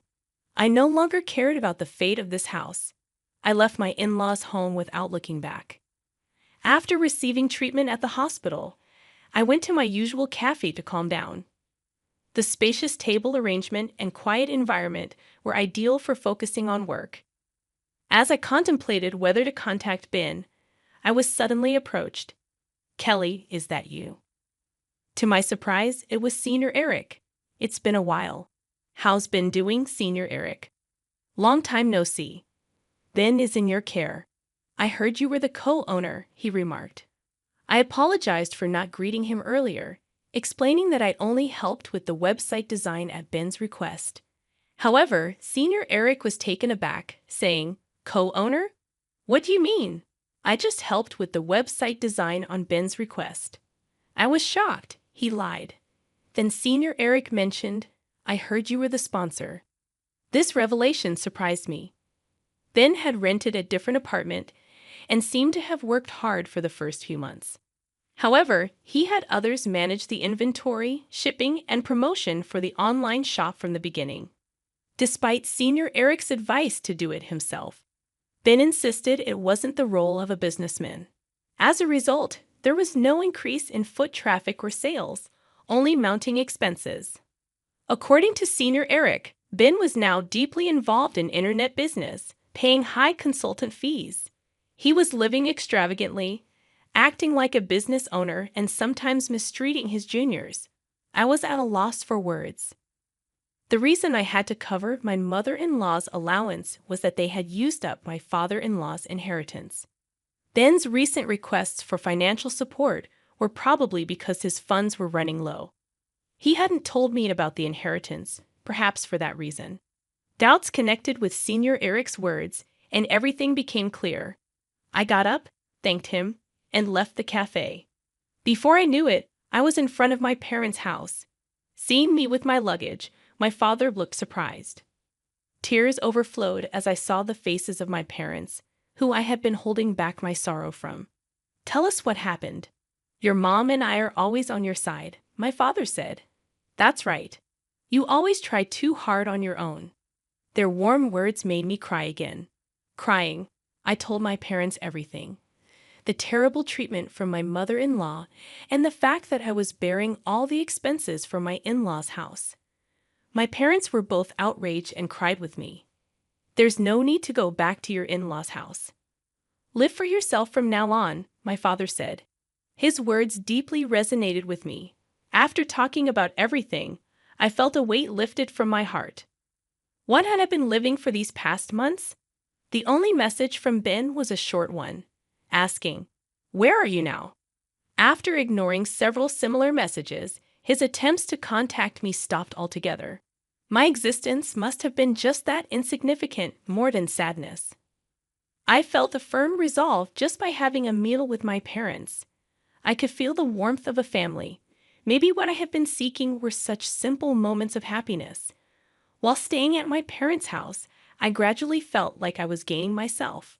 About 2 weeks later, Ben called, probably because the rent payment was due. "Kelly, where are you?" "Have things calmed down with Mom? She feels bad about it." "Aren't you coming back soon?" he inquired. "I'm at my parents' house now. I plan to live here from now on. Your mother said she's tired of taking care of a poor person like me. And I'm not going back. Let's get a divorce," I calmly conveyed. "Wait, why divorce? If living with Mom is the problem, let's talk it out. I'm coming to pick you up. Let's talk in person." "Why should we talk now when there was no contact before? And how's your business?" Ben responded.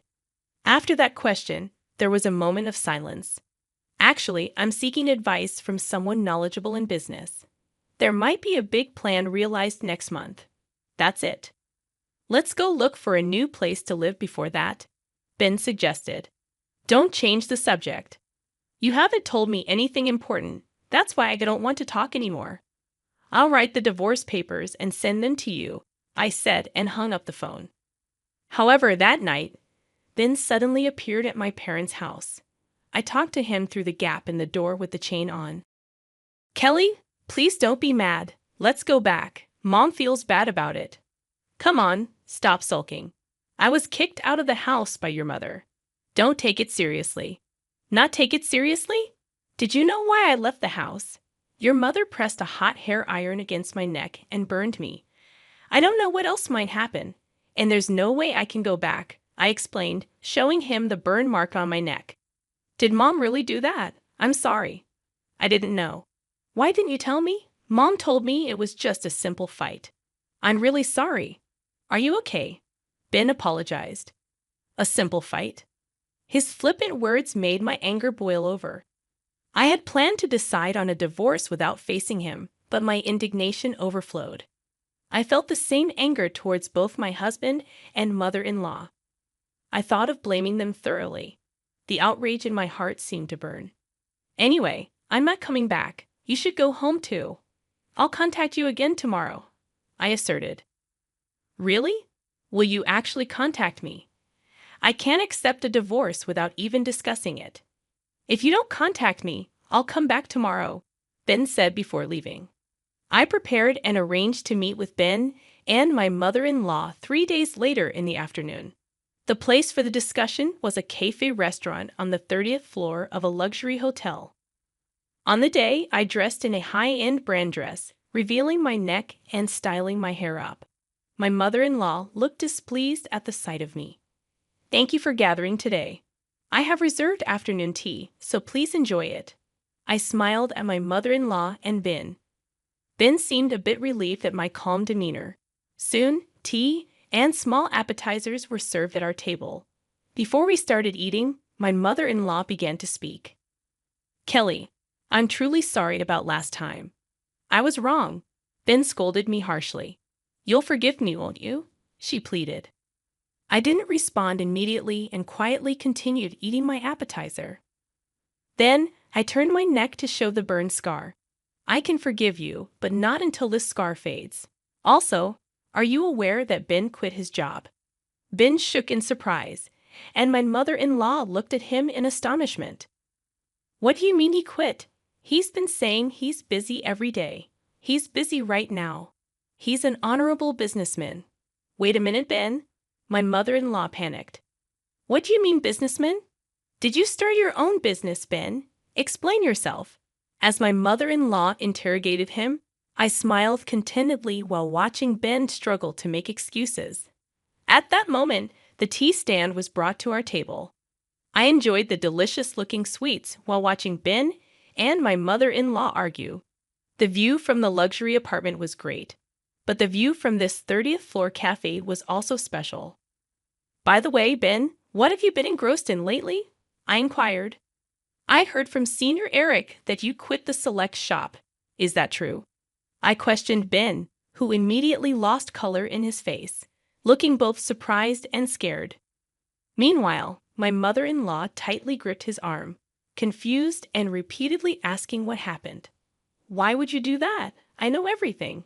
Ultimately, you were more obsessed with being a successful person than a businessman, right? Despite having no business sense, you just impulsively went ahead and ended up spending all the inheritance your father left, didn't you? I confronted Ben, while my mother-in-law's voice filled with suspicion and anger. Yes, exactly. Ben has used up all your inheritance as well, right? So, our household finances are completely depleted because of Ben, I explained, causing my mother-in-law to sink back into the sofa in shock and despair. I have been covering all the expenses for the house. Even the allowance you thought Ben was giving you came from my wallet. In addition to that, I've been paying for Ben's expenses while he's been gallivanting around as a businessman, I disclosed, watching their reactions carefully.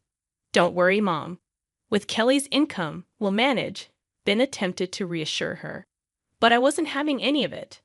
Don't joke. I heard you're getting into another business. We're already at the bottom, spending money and just playing around. Stop it now, I asserted firmly, feeling the weight of the situation pressing down on us. As the cafe fell silent, I finished the tea left in my cup in one gulp and declared, I can no longer take care of you two, who are now penniless. You will need to take care of next week's rent payment, and regarding the divorce, let's proceed firmly through a lawyer. Ben pleaded tearfully. I don't want a divorce. Please don't do this. But my mind was already made up. My mother-in-law's face trembled with paleness as she begged for my help. You said before that you didn't accept me as family, didn't you, Mary? As compensation for the burn, I would like you to start with this payment. I hope you still have this allowance, I stated firmly, leaving the two of them in the hotel. Ben remained silent, ultimately saying nothing. Looking up at the high-rise floors from the ground, I hoped they felt the sensation of being cast down from heaven to earth, marking the end of my revenge. Afterward, we got divorced. Ben resisted at first, but when I threatened to report my mother-in-law to the police, he quickly agreed. I couldn't forgive my mother-in-law, but her disappearance from my sight would erase her from my memory. For that reason, I demanded a substantial amount from Ben for emotional distress. Later, they apparently moved to a cramped apartment. However, the relationship between my wasteful ex-husband and betrayed mother-in-law seemed strained. Aiming for independence, my once arrogant mother-in-law is now reportedly doing part-time cleaning work. I couldn't help but laugh at the thought of that scene. Currently, Ben is struggling with debt and working multiple part-time jobs at night. It seems that working as an employee was more suited to his true nature. The active personality of Ben that I once found attractive was, from another angle, just impulsive and shallow foolishness. Living in the luxury apartment and the inheritance from my father-in-law must have revealed his flaws more clearly. I continue to work actively from my parents' home. I met with Senior Eric later and conveyed to him the details and my gratitude. He appreciated my writing skills, and now I am receiving work from him. For the time being, I plan to focus on living for myself with my parents. My name is Sarah, and these days, I collaborate with my husband John at his family-run company. The enterprise, led by my father-in-law, Richard, is a small but inviting establishment employing about 6 individuals. Richard, a man of few words, seldom involves himself in the day-to-day operations of the company. Instead, John, poised to become the next president, works tirelessly, actively pursuing clients and securing new projects, demonstrating his dedication to the company's expansion. During significant projects, all the employees come together, creating a vibrant and enthusiastic atmosphere. I've been part of this spirited environment for the past 10 years, ever since I got married. However, my mother-in-law, Nancy, seems to harbor some discontent about my role. As I returned home early to prepare dinner while John remained at the office, Nancy, who had been part of the family business until our marriage, confronted me with disapproving words. "How long do you plan on clinging to our family business?" Nancy asked, her words laden with criticism.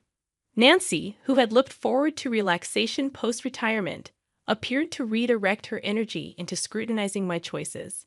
In response, I tried to maintain composure, asking, "What do you mean by clinging?" Nancy retorted with a cutting tone, suggesting that I must have married John out of necessity and was now taking advantage of working in their company. Sighing inwardly, I realized that such accusations from her had become more frequent lately. When I got married, I willingly left my previous job to join John's family-run business. It was my decision, not a result of unemployment. However, Nancy seemed convinced of my incompetence at work. I attempted to explain, "Mom, it's not that I couldn't work elsewhere. I chose to join John's company." Her dismissive retort revealed her lack of understanding, as she believed she saw through my supposed hidden motives. The issues with my mother-in-law extended beyond words. Despite quitting her job with the promise of managing the household, she refused to contribute, leaving my father-in-law to repeatedly request her assistance with housework. Instead, she stubbornly insisted, "I've worked all my life. Now it's the daughter-in-law's turn to do the housework." Consequently, the responsibility often fell on me to prepare dinner, clean up after meals, and manage other household tasks. One sunny afternoon, mustering courage, I decided to address the domestic issue. "Nancy," I began hesitantly, "I've noticed the dishes often get left in the sink. It would be helpful if you could tidy up after your meals." My small request, however, triggered an angry response. She accused me of giving orders in her own house and questioned my right as a daughter-in-law to dictate her actions. Caught in this exhausting exchange, I realized that if I didn't start preparing dinner soon, we'd be eating much later than usual. Despite my internal frustrations, I managed to keep a composed exterior. "Mom, let's continue this conversation later," I suggested, attempting to diffuse the tension momentarily. Needing to focus on preparing dinner, as it seemed we would eat late tonight, Nancy finally retreated to the living room, leaving me alone with my thoughts amidst the clatter of cooking utensils. Both Richard and John were aware of Nancy's mistreatment towards me as their daughter-in-law, and they attempted to intervene whenever they witnessed it happening. However, their efforts seemed to have little effect. Each time they confronted the situation, their faces betrayed concern and frustration, a testament to their desire to foster harmony in our family dynamic. Ironically, whenever Richard and John scolded Nancy for her behavior, she redirected her anger towards me, becoming even more hostile and sharp with her words. Her usually kind and gentle demeanor twisted with disdain, her tone cutting deeper than before. Though I had never experienced physical violence, the emotional toll of Nancy's words was significant. Richard and John's support had been my solace, allowing me to somewhat overlook Nancy's harsh words. Until one unimaginable morning. Just after I had finished cleaning up from breakfast and was preparing to leave for work amidst the morning rush, Nancy exclaimed, "Oh my, what a mess they trash here!" And without warning, she doused my handbag with a bucket of water. I was stunned, a mixture of shock and anger rendering me speechless. "What are you doing, Nancy?" I managed to stutter out, my voice trembling with disbelief. Nancy's response was flippant, resembling that of a mischievous child. "Oh, was that your stuff? I thought it was just a big piece of trash." Her casual dismissal infuriated me. Even if you thought it was trash, who pours water on it? What kind of mindset is that? Now the carpet is all wet. What about the vacuum cleaner? My words were a jumble of anger and confusion as I frantically emptied the water-soaked contents of my bag, including documents I needed for work, onto the table. Nancy responded nonchalantly, her face calm, showing no signs of remorse or concern for my distress. "Because you don't need to go to work anymore." I was baffled. In our living room, bathed in morning light, I sat opposite Nancy, her expression colder and more resolute than usual. It was as if she had made a decision that would change everything. "Excuse me?" My response was laden with confusion and surprise. You've been clinging to this house for 10 years, but finally I can get rid of you." Her words pierced my heart, her voice carrying a level of anger and determination I had never heard before. My mind reeled, and my heart filled with sorrow. "Getting rid of me?" I questioned, disbelief in my voice. Her words made me feel like an outsider in this family. "In fact, my daughter is joining the company, so we need you to leave. Today's your last day. Well, all you have to do today is bow your head to your father-in-law and John, apologizing for all the trouble you've caused." Her mocking laughter further wounded me. She was using my position at work to force me out. I had dedicated years to that job, building respect and memories. I was dumbfounded. My heart was filled with disbelief at her merciless decision. I had devoted myself to this family, but it seemed my sacrifices meant nothing to her. "Are you sure about this? Wasn't Jessica working in a clothing store in Manhattan?" My words reflected my confusion and apprehension. My job was more than just a source of income. It was my avenue for self-fulfillment. Meanwhile, Jessica, my sister-in-law, seemed to have grown tired of city life and had chosen to return to the family. She said she was tired of dealing with the cold people of Manhattan. So I told her as she came back home, I have a job ready for her. She agreed to return immediately. "Now that she's coming back, I want you out of this house." Her words were difficult to comprehend. She was ready to upend my life with a single decision, completely disregarding my place in the family, without even listening to me. "I've written your resignation letter," she said, handing me an envelope. She effectively expelled me from the house. In that moment, my heart shattered completely. Everything I had built over the years was reduced to nothing, treated like a mere piece of paper. Her actions severed our family bond irreparably. I headed to the company, just a brisk 3-minute walk from my home, my mind a whirlwind of apprehension and anticipation. As I walked under the cool morning sky, each step felt heavy with the weight of what was to come. Upon reaching the office, I shared with my father-in-law Richard and my husband John. I relayed what my mother-in-law had said. Their faces were a mix of shock and thinly veiled anger, yet they remained composed. They suggested that maybe, just maybe, it was time for me to resign to show her the reality of the situation. This suggestion sent my heart into turmoil. Having worked tirelessly in our family-run business for years, I barely knew what a long vacation felt like, aside from brief respites during Thanksgiving and the holiday season. Encouraged by John and Richard's gentle words, "Why don't you spread your wings for a change?" I made up my mind to embark on a little trip. As I packed, I found myself pondering deeply about my life, my choices, and what lay ahead. Meanwhile, my sister-in-law Jessica, who had come to replace me at the company, shockingly didn't show up until 1:00 p.m. Her irresponsible attitude left John and Richard, who had been holding the fort in my absence, in a state of dismay. Jessica seemed utterly disinterested in understanding the work despite their attempts to explain it to her. Hearing about this, I couldn't help but feel a twinge of anxiety about the future of our company, even as I looked forward to my trip. Departing without encountering my mother-in-law, I swiftly set off. During the trip, as I enjoyed the view outside the train, I reflected on my life, the past, the present, and what was yet to come. Relishing the local seafood delicacies, I contemplated deeply about myself, my family, and our business. However, the tranquility of my 4th day was shattered when Jessica called me in tears. "What's going on? Mom said it was an easy job, just sitting in a chair, but John and Dad are acting like I can't do anything right." Her words, most likely given to her by my mother-in-law, took me by surprise. Even as I enjoyed my leisure, I realized it was time to address the situation. "So, Jessica, how proficient are you with computers?" Hesitantly, she replied, "Well, I usually watch videos online and play games too." Her answer indicated her limited experience with technical aspects. Delving deeper, I asked about her familiarity with software tools such as Word or Excel, and her response was puzzled.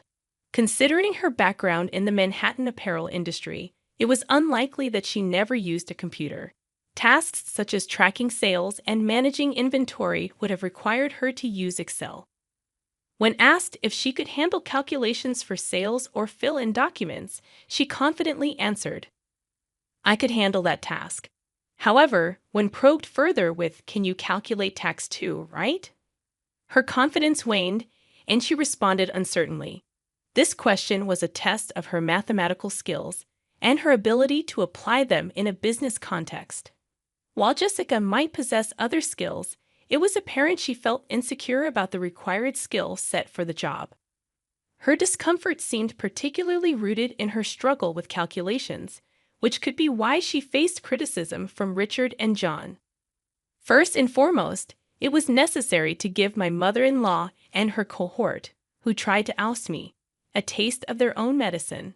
To begin with, since you're taking over my job, I expect you to handle the accounting tasks efficiently. Be mindful of email etiquette. A casual tone suitable for friends is utterly inappropriate for business communication.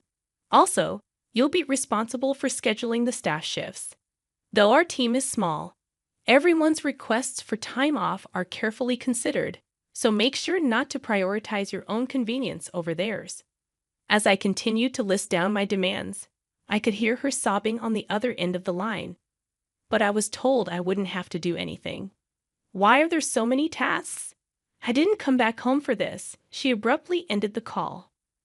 In the following 3 days, I decided to enjoy sightseeing in Manhattan, where Jessica had fled. From my experience, I learned that not everyone in Manhattan is cold-hearted. In fact, it seemed rarer to find people as cold-hearted as my mother-in-law and Jessica, who had conspired to drive me away. A week after leaving my job, I returned to my in-laws' house. Upon my arrival, Nancy, with her face flushed red, confronted me with a burst of anger. "How dare you make my daughter cry? You won't get away with this," Nancy exclaimed furiously, her eyes brimming with anger and misunderstanding. She made a move to grab me, but John and Richard quickly intervened. They tried to calm her down, but her anger seemed far from subsiding. John sighed deeply before speaking. "Jessica is crying because she was scolded for trying to boss around her employees, despite her inability to do anything right. It's not Sarah's fault. Besides, Sarah hasn't been here for a week, so there's no way she could have upset Jessica. Mother, you really need to stop these baseless accusations." John's voice was calm yet carried weight, trying to convey the facts and clear the misunderstanding. "But it's because of her. This woman is the reason for Jessica's suffering," Nancy retorted, her voice emotional, directing her baseless suspicions towards me. Her words lacked any foundation of truth. "Where is Jessica, by the way?" I asked, looking around the living room. But Jessica was nowhere to be seen, adding more mystery to the already puzzling situation. It doesn't matter to me that Nancy is upset about Jessica. But Jessica has no place to go since she terminated her lease in her Manhattan apartment. I thought she would be at her parents' house, but her absence raised questions. I pondered. John explained. "Jessica's locked herself in her room. She's been crying and saying she doesn't want to go to work anymore." It seemed like Jessica had run away from learning the job well.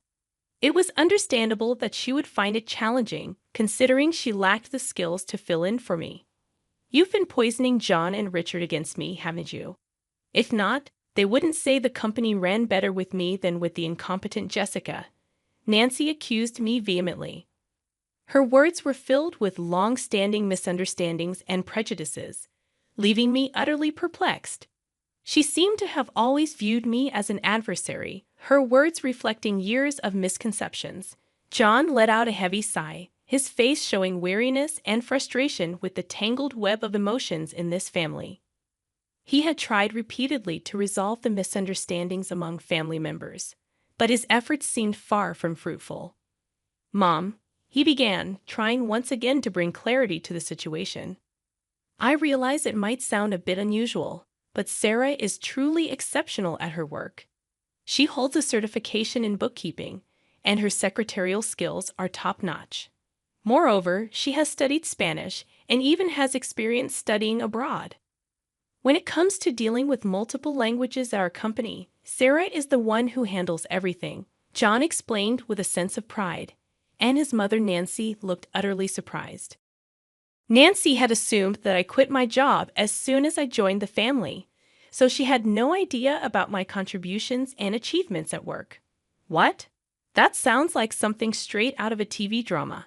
Actually, back in college, I was so focused on getting various certifications that I immersed myself in my studies to the point where I hardly participated in clubs or had time for a romantic relationship. It was during this phase of my life that I met John, who visited my company for business. I inadvertently found myself sharing the story of how John and I first met. However, I realized that this wasn't what Nancy wanted to hear, so I steered the conversation back to the original topic. In a nutshell, I was entrusted with a wide array of responsibilities at the company, from handling accounting tasks to schedule coordination, liaising with other companies, and managing employee shifts. There were numerous tasks under my purview. Thanks to that, I was able to focus on reaching out to other companies for business deals. The work environment became much more comfortable compared to the times when you were around. Mom, John added, leaving Nancy with her mouth agape in amazement. Just then, Richard, John's father, chimed in with a comment that took me by surprise. We're going to shut down that company soon. Actually, Jessica made a big blunder. Despite being asked to prepare some documents, she decided to handle phone calls because it seemed more fun doing so. While John and I were away, she ended up behaving rudely to the person in charge from Company A. Of course, I got a call to confirm this. Hearing this, I was so shocked that I instinctively covered my mouth with my hand.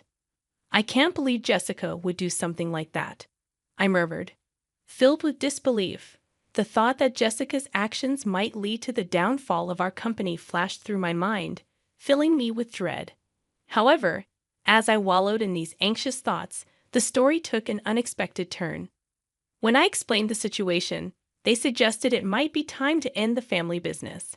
We haven't mentioned this before, right? About being absorbed by another company. The president of Company A stepped forward, saying he was interested. This was an unexpected yet long-hoped-for development. With a family-run business, there are limitations, and it's uncertain whether we could consistently acquire a stable customer base. That's why John had always been working hard in sales, trying to secure new clients. Being absorbed by a larger company could mean securing a steady customer base. The once uncertain future suddenly seemed to hold a glimmer of hope. However, this news brought relief only to me, John, and his father. John's mother suddenly opposed the idea, saying, "That's not acceptable. John must become the president. This company is ours, isn't it?" I was taken aback by the sudden change in the situation. It seemed that more than a stable future, Nancy was concerned about maintaining the status of being part of a company president's family, part of an executive family. And you're telling me he's not going to be the president anymore? Absolutely not acceptable, exclaimed Nancy passionately. This commotion piqued the interest of Jessica, who was upstairs in her room, leaving her to come down to the living room to see what was happening. In response to the chaos started by Nancy, Richard spoke up with a calm but final statement. "I am divorcing you, so either way, you will no longer be part of this executive family. Not only have you not changed your attitude towards my wife, but you also neglect household chores. To top it off, you spend your days out with young men instead of being home. I have no intention of supporting such a wife any longer." This was news to both me and John. We were so shocked that we could only stare at Sarah's father-in-law with wide eyes. It seemed he had planned to discuss divorce from the beginning, as he took out divorce papers and a photo of Nancy with a young man from the living room shelf, placing them on the table. "If you sign the divorce papers now and leave with your belongings, I won't demand alimony. I know getting any money from you would be futile anyway." "So unfair. Divorce? How can you say that? Haven't I devoted myself to this house all these years? Have you done any proper housework in these last 10 years? Have you ever helped with the business? Does spending someone else's money on young men count as devotion to the house?" It was the first time we saw Sarah's usually mild-mannered and reserved father-in-law this angry. Seeing this, Jessica, who had come down to the living room, was visibly trembling from the shock. "Jessica, you're part of this too. You came back home because you couldn't make it in Manhattan, and now you can't find a job but still act all high and mighty. In the end, you stopped working entirely. Whose escapism did you inherit? It's time for you to leave this house." Next, we saw Jessica's shock and resistance. She believed she was an important member of the family, but the reality was different. "Wait a minute, Dad. Mom might be a lost cause, but I'm your precious daughter, right?" The family conflict deepened as Jessica asserted her place, revealing her betrayal towards her mother. "Jessica, are you betraying Mom now?" Nancy was astounded, feeling betrayed by her daughter at the last moment. However, as the two started to create a commotion, he sternly silenced them with a shout. "If I just kick you out, it'll cause trouble for everyone, so I've asked an acquaintance to take you in. They'll be here soon to pick you up. Get your minimum belongings ready." Left with no choice but to obey, Nancy began packing her belongings with Jessica. After writing the divorce notice, then an acquaintance of the stepfather arrived to take Nancy and Jessica away. The person who came to pick them up was running a factory with dormitories, and it seemed they would be working there. John, Richard, and I talked to the employees about the company being absorbed and prepared for the busy days ahead for our future. Finally, I found out I was pregnant at that time. When I told the president of Company A, he was delighted and promised to send someone to replace me, which was a huge relief. Currently, John and Richard are working even harder for the sake of our upcoming child. Receiving an allowance without having to tackle any household chores is a pleasant perk. However, the routine sarcasm from my mother-in-law, Julia, at 32, and working as a web designer often dampens the experience. Sharing a home with my husband, Ethan, and my mother-in-law has its challenges, especially considering our differing perspectives on work and domestic responsibilities. Originally part of a corporate environment, I transitioned into freelancing after marriage, a change welcomed by both my employer and me. The familiarity with my previous company ensures a steady stream of projects, sparing me the hassles of commuting and allowing a more concentrated effort on household tasks. Despite the satisfaction on both ends, my traditional mother-in-law doesn't share the enthusiasm. She harbors a belief in the conventional role of a wife as a homemaker, a viewpoint she expresses regularly. Despite my husband's attempts to reason with her, asserting that contemporary couples support each other, my mother-in-law remains resistant. According to her, my freelance work is merely a side job that doesn't contribute significantly to the household finances. Balancing my web design work with household chores during my free time hasn't impressed my mother-in-law. Her dissatisfaction stems from the stark contrast between my non-traditional approach and her expectations of a more conventional housewife. In her eyes, I may be perceived as the outsider who, in her mind, stole her only son. Since my husband's father passed away 5 years ago, my mother-in-law has become increasingly dependent on him. While this seems to slightly bother my husband, there's a subtle satisfaction in his acknowledgement of her reliance. Our current residence, acquired by my late father-in-law 30 years ago, now solely belongs to my mother-in-law. The mortgage was settled through life insurance, and the house layout conveniently accommodates our small family, providing me with a suitable workspace. Despite the occasional tension, our home becomes a gathering place for my mother-in-law's friends, who have been part of the neighborhood for over 3 decades. When her friends come over, the dynamics in the house take on a different tone. Taking a break from my work, I play the role of a gracious hostess to my mother-in-law's friends, offering them coffee and sweets. Yet every gathering of similarly aged women inevitably transforms into a session of complaints about their daughters-in-law. In the midst of such discussions, I can't help but chuckle as they detail their grievances. My daughter-in-law, they say, frequently returns to her parents' house over trivial matters, spending half the year away from us. According to them, she is financially irresponsible, causing even our son to be at a loss about how to handle her financial habits. Debt collectors have even paid us visits, they lament. The conversations in my workspace often take a humorous turn, with my mother-in-law's friends seemingly competing over who has the most challenging daughter-in-law. Rarely do they praise their daughters-in-law. If, by chance, one of them offers a compliment, "Your family's daughter-in-law is wonderful. She manages the household while working," my mother-in-law responds with a disgruntled expression, dismissing my work as nothing more than a side job. Amidst the laughter and gossip, my mother-in-law loudly questions the worth of my job, wondering aloud how much I actually earn.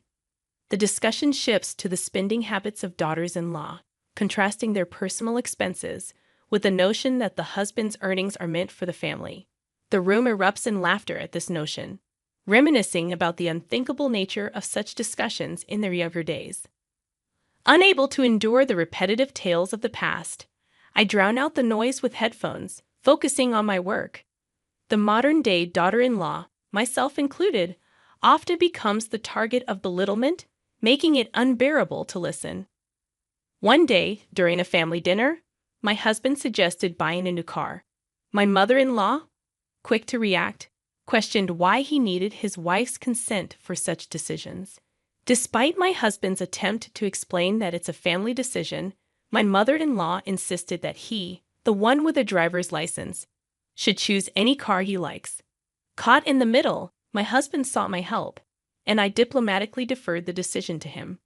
The incident highlighted the ongoing dynamic where my husband always consults both me and my mother-in-law before making significant decisions, a practice my mother-in-law staunchly defended.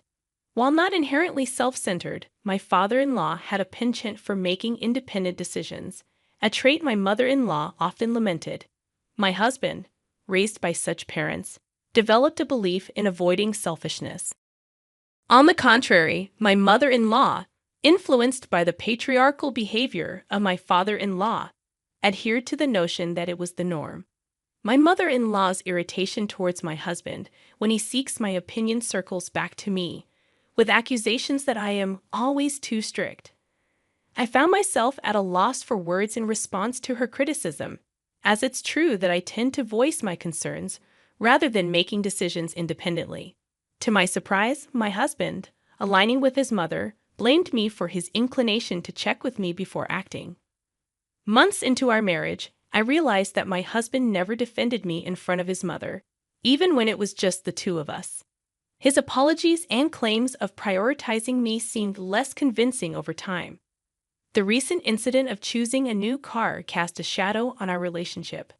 Initially considerate, my husband ultimately failed to support me in front of his mother. Concerns about our future together began to surface, and I pondered alternatives to the current dynamics. I wished my husband would not mistake indecisiveness for kindness, and I longed for my mother-in-law to express her thoughts more directly. A month later, my husband's new car arrived, and the enthusiasm was palpable. The joyous invitation for a drive and the admiration from my mother-in-law turned sour when the cost was revealed: $660,000. Shocked by the extravagant choice, I confronted my husband about the financial implications, only to receive nonchalant responses and an offer to use a loan. My mother-in-law, quick to defend my husband, criticized my complaints about the expenditure, stating that I had given him the freedom to decide. Frustrated, I questioned the feasibility of affording such a luxury, only to be met with my mother-in-law's sharp retort: "It's not like you're paying, so you have no right to complain."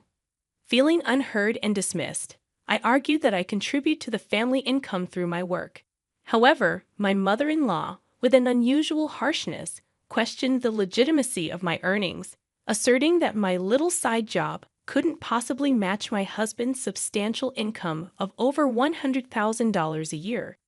She regarded me with contempt, and just as I was about to assert that my earnings supported us, I noticed my husband had disappeared. Tolerating this treatment for too long, I reached my limit. My mother-in-law's declaration, "A daughter-in-law like you should just get out," echoed in my ears. It wasn't only her putting up with things, and discussing my salary seemed trivial now. Angry at her words and disappointed by my husband's indifference, I felt he was to blame for our dispute, given his usual indecisiveness. Fed up, I declared, "Understood then. I will leave," and headed to my workspace to pack up my computer and essentials. As I left the house, I informed my mother-in-law that I would return for the rest of my belongings later. Her angry gaze followed me, while my husband remained unseen in his room. As my mother-in-law screamed, "When you step into this house again, it will be after signing the divorce papers," I left without responding. Her abusive words, a first-time experience, bewildered me, but I chose not to engage further. Leaving my husband's house, I sought refuge at my parents' home. Surprised, my mother inquired about what had happened. Unable to specify, I lamented my lack of judgment and how my husband, who once cherished me deeply, had changed. Sharing the interactions with my husband's family with my parents brought some relief. With no children in the picture, my mother advised me to consider divorce sooner rather than later, given my financial independence. Over the weekend, with my father's help, I moved my belongings out of my husband's family home. My husband and mother-in-law remained elusive. Standing in front of my husband's room, I quietly spoke, "You took care of me for a long time. Can you sign the divorce papers?" Slipping the documents under the door, I heard his indifferent voice, "I've signed it. We're done here," as the divorce papers were returned to me. Ending my marriage without a word to my mother-in-law left me with a lingering sense of sadness. After 2 years in a house filled with few happy memories, I decided to quietly leave and head to the city office to submit the divorce papers. If a piece of paper could resolve everything, then all the better. The plan was to stay at my parents' house for the time being and continue my work there as I prepared to embark on a new life alone. As I geared up for this solo journey, my mother suggested I stay with them for a while, stating it would be less worrying than living alone. My father, too, voiced his concerns, warning that Ethan and his mother could unpredictably show up at my place. Although I initially considered such scenarios unlikely, life at my parents' home proved comforting. Thankfully, my job flexibility allowed me to work from anywhere, so I decided to extend my stay at my parents' house for a while. 2 months passed, and just as my ex-husband and mother-in-law were fading into distant memories, an unknown number flashed on my phone. Initially hesitant, I thought it might be a mistake, but after repeated calls, I answered only to find my ex-husband's frantic voice on the other end. "Why don't you answer the phone?" he asked, sounding confused, ready to end the call. I responded that since there was no need for us to interact anymore, I would hang up. His next question caught me off guard. "Wait a minute, why isn't my smartphone working?" Without much interest, I suggested he contact the mobile phone company. However, a sudden realization struck me, and I inquired if he had been depositing money into the bank account. I used to deposit my salary, along with his, into our joint account, but it was always short due to the performance-based nature of his health product sales job. Normally, I would deposit money at the end of the month, but for the past 3 months, only his salary had been deposited. As the pieces fell into place, I left in the middle of the month, and the new car's loan payments might have kicked in. My ex-husband remained silent. "I've been managing the household with my income up to now. From now on, please manage your own living expenses," I calmly asserted over the phone. Inwardly, I felt the urge to say, "You reap what you sow," but I chose to refrain and quietly ended the call. It occurred to me that my ex-husband had never disclosed his true income to his mother. It seemed she was unaware that our post-marriage livelihood was predominantly based on my salary. Perhaps my ex-husband was too ashamed to admit that his wife earned more than he did. Despite the general knowledge that basic utilities like electricity and water aren't easily cut off, it became evident that mobile phone service could be the first to go. One holiday morning, the house intercom insisted, signaling trouble. My father sternly informed someone at the front door, "We don't want to be involved with you anymore. Please leave." Sensing something serious, I rushed to the entrance with my mother. My former mother-in-law's voice sounded from the intercom, requesting a moment to talk. Tensing up, I faced her, and just as my father predicted, she had come to our home.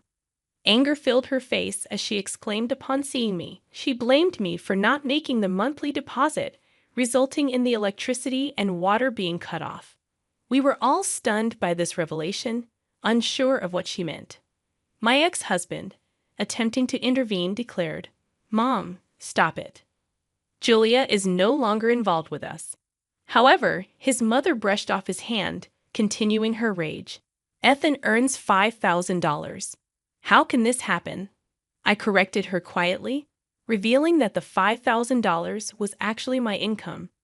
Shocked by my declaration, she turned to my ex-husband. He admitted, almost inaudibly, that his take-home pay was about $500. My former mother-in-law stared at me in astonishment, and I clarified that my income was not just from an allowance but a regular job. She then asked about Ethan's take-home pay, and he responded, "About $500. After a moment of silence, she made an unbelievable proposition.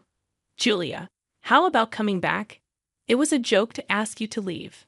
Firmly refusing, I stated that we were already divorced, and it was no longer my concern.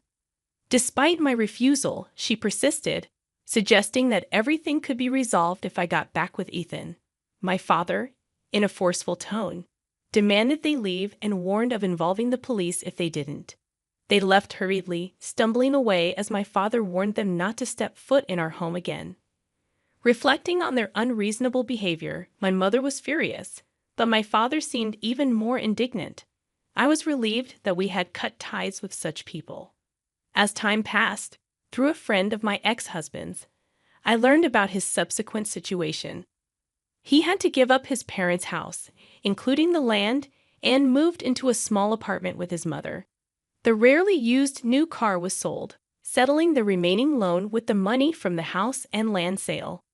Despite the loan being paid off, my ex-husband squandered money on gambling, and his whereabouts became unknown. My former mother-in-law was diagnosed with dementia and now resides in a nursing home.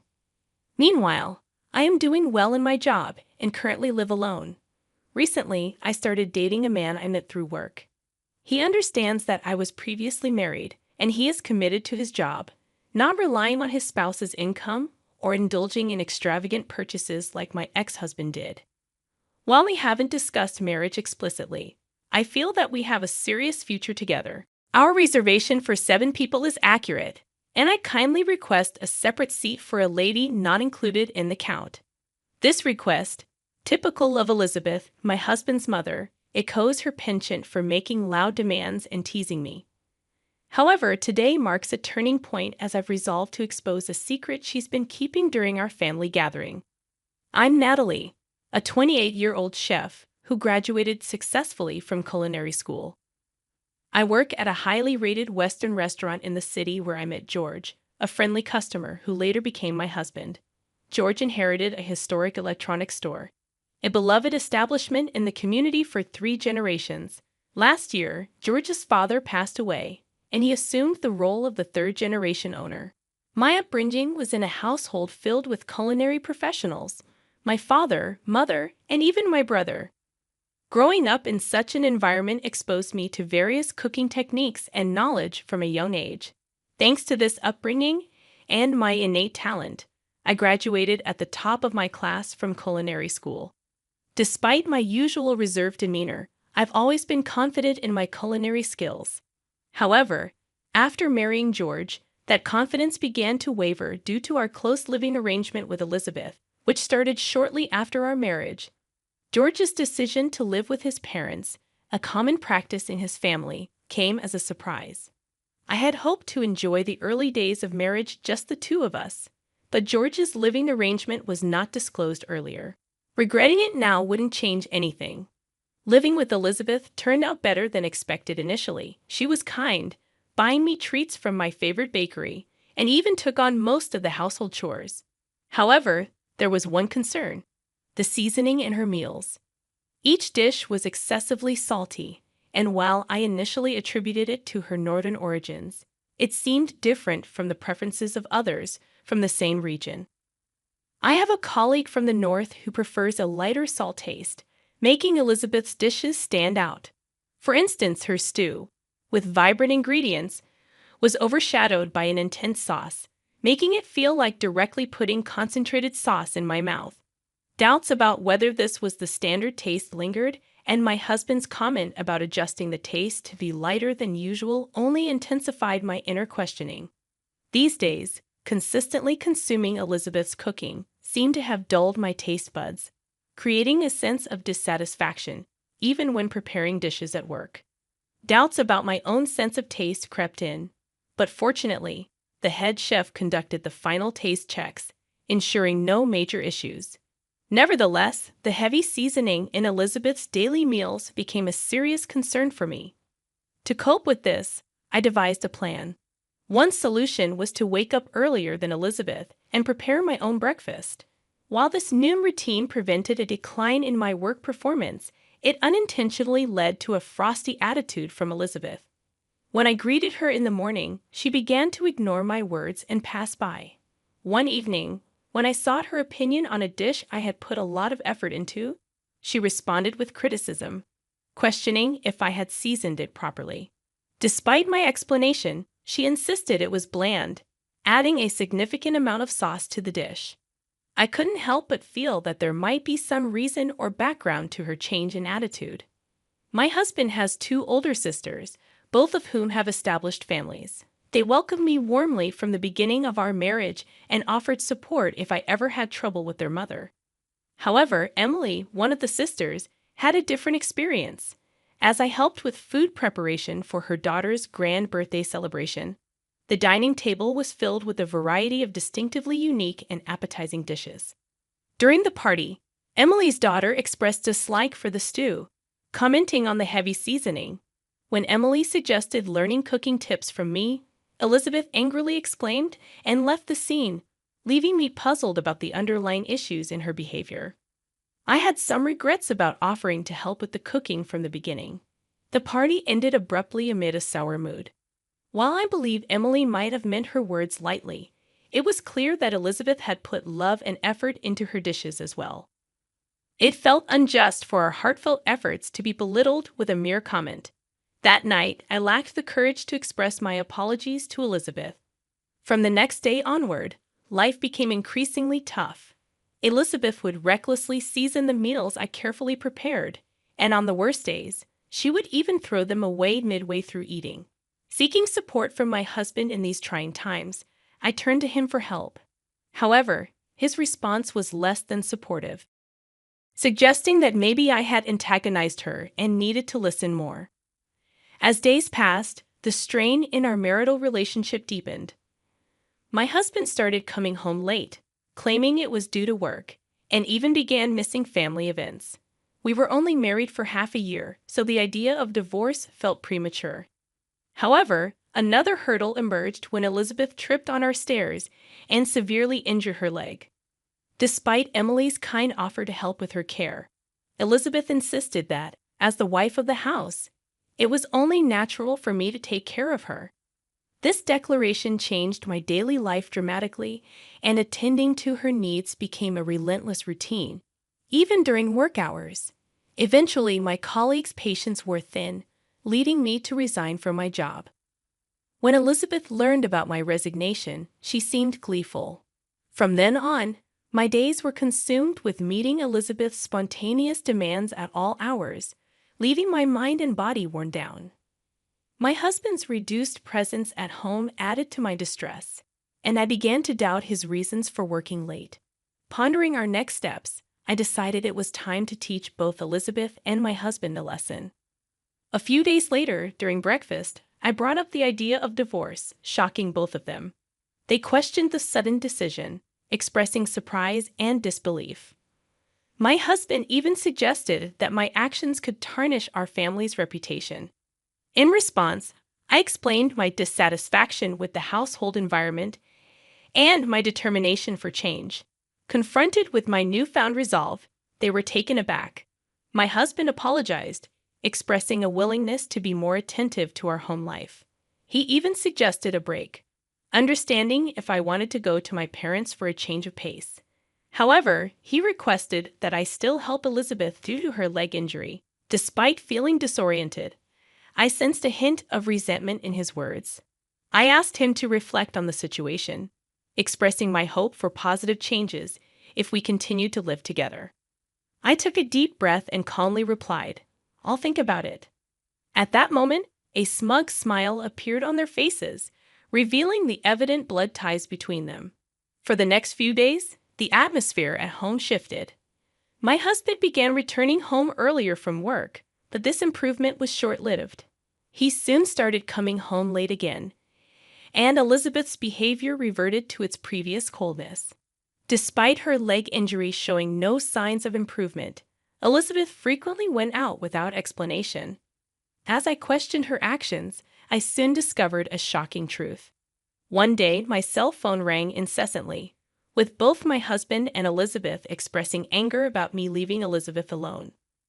I sensed they wouldn't understand my perspective, and I revealed that I was at my parents' house. Days later, enjoying a peaceful time at my parents' house, I received an unexpected message from the one person I least wanted to be involved with, Elizabeth. The message contained an apology for her past actions and an invitation to her upcoming birthday party. Though reluctant, considering it as a bit of a luxury treat, I decided to attend. The venue for the party was an upscale restaurant near the station, renowned for a new chef trained in France. Upon arriving, I saw George and Elizabeth waiting with smug expressions. The attendees included Emily, her husband, and their children, making it a small gathering of 8 people. As we entered the restaurant, I confirmed my reservation for 7 people. However, Elizabeth requested a separate seat for me, surprising everyone. The waiter guided me to a slightly hidden seat, and as the evening progressed, the anticipated meat dish raised expectations. While delicious-smelling dishes were constantly brought to Emily's table, George and Elizabeth received none. Elizabeth's loud complaint about the delay in their food drew the attention of nearby customers, leaving me in a state of surprise and anticipation for the unfolding events of the night. I deeply apologize. The chef is preparing something special for the 2 of you, so it's taking a little extra time. Please wait for just a bit longer. Despite her annoyance, Elizabeth's face showed a hint of satisfaction, knowing they were getting special treatment. Soon after, footsteps could be heard coming from the kitchen, and their expressions froze in surprise. It was me, dressed in a chef's hat and apron. "What, Natalie? Why are you dressed like that? Is this your surprise?" While Emily and her husband enjoyed my appearance, George and Elizabeth were taken aback. I gently smiled and set the specially arranged dishes before them. I've prepared a special menu just for the 2 of you. At the center of Elizabeth's plate, a beautiful black lump was garnished with a rich sauce. I'd accentuated this using a special sauce. I'll add a little more topping to this sauce. Pouring more sauce on the dish, I felt satisfied seeing Elizabeth's surprised face. "And here's a special dish for you, sir." On George's plate, various delicacies were beautifully arranged, each shining brightly. "Please try it with this special sauce." Placing an elegant sauce bottle on the table, I watched the service. Emily's daughter laughed cheerfully, and they both looked a bit surprised yet intrigued. However, their expressions soon turned to anger. "This is unbelievable. I've never seen such inappropriate service. Call the manager." George exclaimed. I calmly replied, "I'm the person in charge here. Is there a problem?" Elizabeth joined in. "Are you the one allowing such disrespectful service? This is unforgivable. We're going to exercise our rights as customers and sue you." I continued, "Feel free. But we're also considering legal action for the disruption you've caused. How dare you?" It turned out that they often visited this restaurant and were always demanding. The staff already saw them as problematic customers, and now, with my brother Peter managing the restaurant, they were being treated impartially. Peter, Elizabeth, and George were utterly stunned upon realizing that the person in charge was my brother.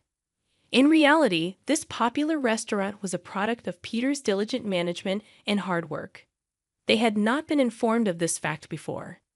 Peter had previously undergone advanced training in France and couldn't attend our wedding. Although he had sent a generous gift, he had never spoken with Elizabeth or George. However, he remembered their faces from family pictures. "We didn't know any of this. Could you explain?" Emily asked, cheerful but with a slight shadow in her eyes. "Actually, we came here to dine with some shopkeepers from the town's marketplace. It's trendy these days to have dinner in such modern restaurants." At that moment, a staff member approached politely. "During your last visit, you left behind an item. Please allow me to return it." Handing over a shimmering earring, Emily added, "You often dine here with men wearing earrings. Isn't that a bit risky?" George's face momentarily froze in surprise at Emily's question. "How did I come to know of this secret?" "A few weeks ago, I harbored suspicions and decided to hire a detective to investigate. The result was a collection of photos depicting George enjoying dinners with another woman at this restaurant, and even moments where they entered a hotel together. To be honest, I felt more relieved than betrayed. Marrying him was a mistake. I'm planning to file for divorce. Just be prepared." This was the first time George had openly spoken about divorce, but for me, it was an anticipated moment. "Just don't forget to pay the alimony." "Don't worry. I recently secured a big business deal, and financially, I'm pretty well off now. I'll gladly pay all of the alimony in full." Hearing that gave me peace of mind. "Now about you, Elizabeth." Until now, she had been wide-eyed at the unfolding conversation, known by the staff as a regular at this upscale restaurant. "What do you want from me? Since my husband passed away, I don't think anyone has the right to complain about my behavior." However, I had also had a detective thoroughly investigate her secrets. It turned out she had been in a secret relationship for 5 years, even though her husband had passed away just a year ago. "What are you talking about?" Emily and her siblings, hearing this for the first time, stared at their mother in shocked anger. This revelation was unbearable for them, as they deeply cherished their father. Although I, too, was surprised by the investigation's outcome. When I asked the detective why he knew so much about Elizabeth, it turned out that their father had once hired the same detective agency. "You deceived him for so long, even while he was still alive, and George, even while with Natalie, you were seeing another woman. How could you?" In Emily and her siblings' eyes, deep anger and disappointment shaped the tense atmosphere at our table, catching the attention of other diners who started glancing our way. We promised to resolve this matter at home and called it a night for the dinner. As I left, I high-fived the restaurant staff and Peter, expressing my gratitude. A few days later, under the stern gaze of Emily and her siblings, George and I proceeded with the formal divorce process. "Now I'm free. I won't regret anything, no matter what happens," he stated confidently. "I never expected this outcome, even after I told you about my bad leg. I never imagined being treated this way." "Ah, watch your step." She recoiled in surprise. In truth, her leg had already healed, yet she had been pretending to be in pain to maintain a superior attitude towards me. Her behavior once again left me in shock. From now on, both she and my husband will be strangers. Although our marriage ended within a short span of a year, I had no regrets whatsoever. When I checked my bank account, I was shocked to see that the alimony from both my husband and his mistress had been deposited simultaneously. It seemed like my husband covered her share as well. Knowing this fact, I could finally view them as no longer being a part of my life. Subsequently, there were some interesting developments regarding my husband and his mistress's relationship. He had gone into debt to pay the hefty alimony, but shortly after our divorce was finalized, she dumped him quite easily. From the information I received from Emily, it was revealed that the woman is infamous in the area for targeting married men. After the episode at the restaurant, we were informed by Peter that the regular patrons were also fed up with George and Elizabeth's antics, and they were elated by our surprise. From then on, the restaurant strictly prohibited those two from entering.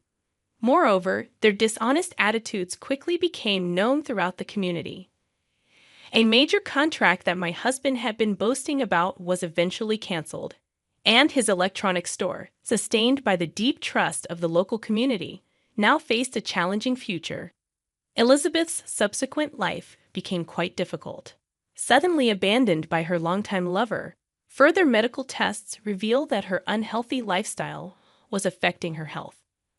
Her health condition was significantly tied to her own way of living, which wasn't deserving of any sympathy.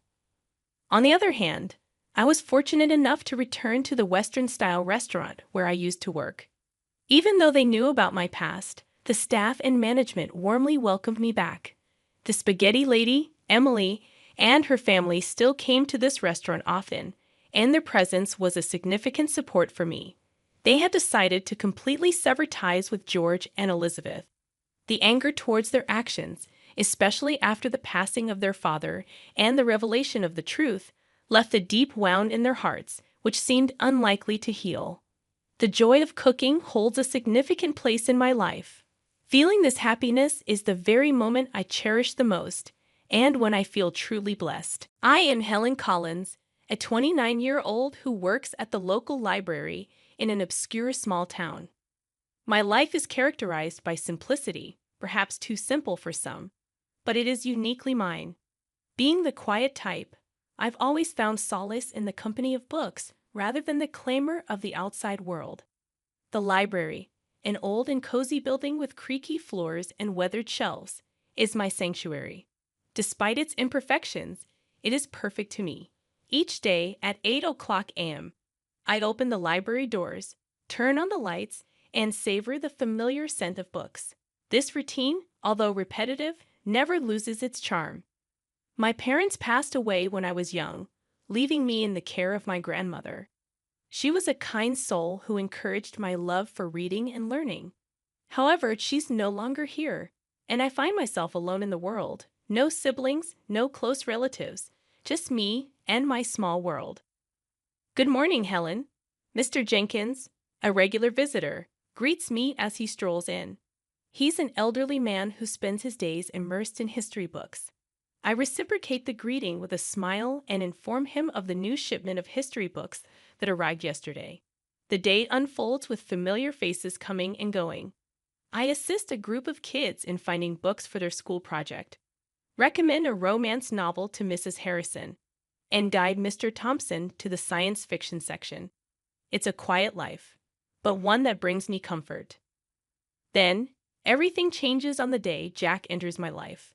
He walks into the library looking for a book, but he doesn't fit the typical profile of a library visitor. His crisp suit and confident stride set him apart. "Can you help me find a book?" he asks, his voice smooth and inviting. "Of course. What are you looking for?" I reply, attempting to maintain composure. "It's a novel. The Great Gatsby, I believe," he says, and I lead him to the classics section. As I hand him the book, our hands brush briefly, sending a jolt through me. It's a simple touch, but it lingers in my mind. "Thank you, Helen," he says, reading my name tag. "I'm Jack. It's nice to meet you." This brief encounter marks the beginning of a profound change, a love I thought would last a lifetime and a journey that would take me from the quiet life I knew into a world of chaos and betrayal. Little did I know that life doesn't come with a warning label, and sometimes we just have to learn the hard way. Following that first meeting, Jack becomes a frequent visitor to the library. Despite not appearing to be the reading type, he consistently seeks book recommendations and engages in conversations with me. One day, as I struggle with a box of newly arrived books, he offers to help, and our interactions grow longer with each visit. I discovered that Jack was involved in his family's real estate business, and he proved to be easy to talk to. For the first time in a while, it felt like someone was genuinely interested in me. Then, one day, he surprised me with an invitation. "Helen, would you like to have dinner with me tonight?" His eyes held a hopeful expression. Taken aback, I asked, "Like a date?" He smiled and confirmed, "Yes, like a date." Despite the unfamiliar territory, there was something about him that made me want to say yes. "Okay, sure. I'd like that," I replied, attempting to keep my voice steady. We chose a cozy but not fancy restaurant in town. Over dinner, we talked about everything and nothing, and for a few hours, I forgot about my typically solitary life. Walking home, Jack expressed, "I had a really great time tonight, Helen. You're very different from the people I usually meet." Unsure of how to respond, I simply smiled. He continued, "I'd like to see you again. Would that be okay?" I nodded, "Yes, I'd like that." From then on, we started seeing each other more regularly, going out to dinner or taking walks. It felt nice to be part of something beyond books and quietness. Before long, I found myself falling hard for him. Jack was charming, attentive, and made me feel special. When he proposed, I didn't hesitate to say yes. Looking back, I wish I had seen the signs, known that his charm masked something less pleasant. Love has a way of blinding you, making you ignore warning signs. I was deeply in love, or at least I believed I was. After Jack and I got engaged, things began to change. It started with his disapproving parents, who considered me beneath their son due to my lack of wealth. Meeting them at their opulent house for dinner was nerve-wracking. Margaret and Richard made it clear they didn't like me, questioning my suitability for Jack. Despite their disapproval, Jack stood up for me, strengthening my love for him. Before our wedding, his parents insisted on a prenuptial agreement, claiming it was a formality. With little to lose, I agreed without fuss.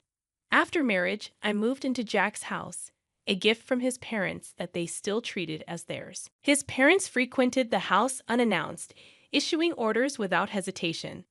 I refrained from causing trouble, silently enduring their constant reminders that nothing in the house was mine.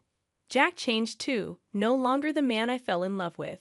He began joining in on his parents' jokes at my expense, and one evening, I faced the dilemma of choosing an outfit for a family event and sought Jack's opinion. "This one makes you look less drab," he said, laughing. His words stung. It felt like he transformed into a different person around his parents. The support I once received had vanished. Instead, he joined in their laughter. Living in that house became exhausting, and I felt like an outsider, a guest unwelcome in my own home. Despite hoping for improvement, the situation only worsened. The stress took a toll on my health, resulting in severe stomach pains. Ignoring them proved futile, and one day I collapsed at the library. Waking up in the hospital, the doctor attributed it to stress, keeping me hospitalized for a few days. Jack neither visited nor called, leaving me feeling utterly alone. Unexpectedly, a notary arrived with life-changing news. My almost forgotten great-aunt had passed away, leaving me a fortune of $30 million. The sudden windfall transformed my status from the impoverished library girl to someone with significant wealth. When Jack and his parents learned of my inheritance, they visited, showering me with smiles and sweetness. "Darling, we're so happy for you." Margaret feigned concern. Richard chimed in, "We're a family. We should support each other." Skeptical of their sudden change, I'd overheard their conversation outside my room. Their true intentions became clear. They viewed me as a means to secure their financial future. Disturbed by their greed, I knew I had to escape their clutches and regain control of my life. Leaving the hospital, I returned home to find Jack and his parents waiting, playing the roles of a caring family. They expressed worry and curiosity about my inheritance. Jack, the man I thought I loved, had become unrecognizable. "When do you get the inheritance?" he asked eagerly. Realizing the depth of deception, I replied, "Soon, but it's not something you need to worry about." Jack, however, asserted the idea of marital entitlement. That night, haunted by their insincere concern and greed, I couldn't sleep. Fueled by years of frustration, I began documenting every detail of their actions and words. The next morning, armed with evidence, I met with a lawyer. Shocked by the situation, he'd assured me that the prenuptial agreement would protect my interests. Empowered by this revelation, I returned home to find Jack and his parents in the living room. "There she is, our brave girl," Richard greeted with a falsely warm smile. Clutching my purse, I gathered the courage to speak. I have something to say, I announced, my voice unwavering. The room fell silent as I declared, I'm filing for divorce.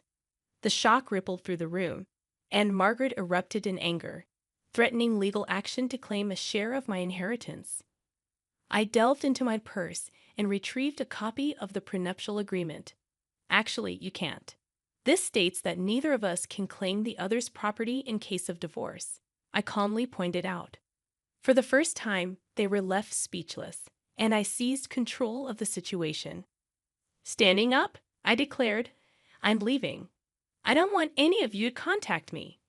Walking out of that house, their shouts and insults trailed behind me. It was the most challenging thing I'd ever done, but as I drove away, a weight lifted off my shoulders. I felt free from their disdain and manipulation. For the first time in years, I felt like I could breathe. Despite uncertainties about the future, I rented a small apartment in the city. It wasn't extravagant, but it was mine. A sense of peace washed over me, and even though I was still dealing with the divorce, I felt equipped to handle it. One day, the lawyer called with information about my great-aunt's will. Intrigued, I inquired, what about it? He revealed a condition. I had to use a portion of my inheritance for a charitable cause, fulfilling my great-aunt's final wish. Surprised, I learned she was a philanthropist, and it felt like a sign, pushing me in a new direction. I started researching charities and causes, seeking something meaningful. That's when I discovered a small organization aiding women victims of domestic abuse. Touched by their cause, I contacted them, met with Linda, and decided to fund a new shelter. A few weeks later, at the shelter's opening, the atmosphere buzzed with hope and gratitude. Among the attendees, I spotted a familiar face, Sarah, an old colleague from the library. Reconnecting with her felt like pieces of my life falling back into place. The days blended together as I immersed myself in the rewarding work at the shelter, finding a new sense of purpose. Unexpectedly, my phone rang, displaying a number I hadn't seen in a while. Jack. With a mix of emotions but curious, I answered. Hello, Jack. He urgently requested a meeting, claiming he made a huge mistake and wanted me back. Sitting across from him at a public coffee shop, he seemed different, defeated, and almost pitiful. Helen, I made a huge mistake. I want you back. I've realized how much you mean to me, he confessed. Looking at him, I felt nothing but contempt. Why now, Jack? His sigh revealed. My parents controlled everything. They were the reason our marriage failed. I was weak, but I'm different now. A surge of anger enveloped me. You blame your parents, but you stood by while they treated me like dirt. You laughed with them, Jack, I asserted. He reached for my hand, but I pulled away. Please, Helen, I know I was wrong. I've changed, he pleaded. Staring at him, I saw the man I once loved, but now I felt nothing for him. Changed or not, it's too late. I feel nothing for you, Jack, nothing but contempt. His face fell, and for a brief moment, I glimpsed the man I married, but it faded. I'm sorry, Jack. I've moved on. I have a life now, a purpose. There's no place for you in it, I said firmly. He nodded slowly, a look of resignation on his face. I understand. I just had to try. Leaving the coffee shop, I felt the weight lift off my shoulders. It was truly over. The next day, an event took place at the shelter. A local artist had donated a sculpture to be unveiled in the garden. Surrounded by people who supported and believed in me, I felt a sense of belonging. Sarah, my old colleague from the library, stood beside me. You've done something amazing here, Helen, she said, smiling. The artist revealed the sculpture, a figure of a woman reaching up to the sky, symbolizing hope, strength, and new beginnings. Applause filled the air, and for a moment, everything felt right in the world. Linda, the woman who had helped me, approached. Helen, this is just the beginning. There's so much more we can do. Looking around at hopeful faces, I knew she was right. This was my new beginning, and I was ready to embrace it fully.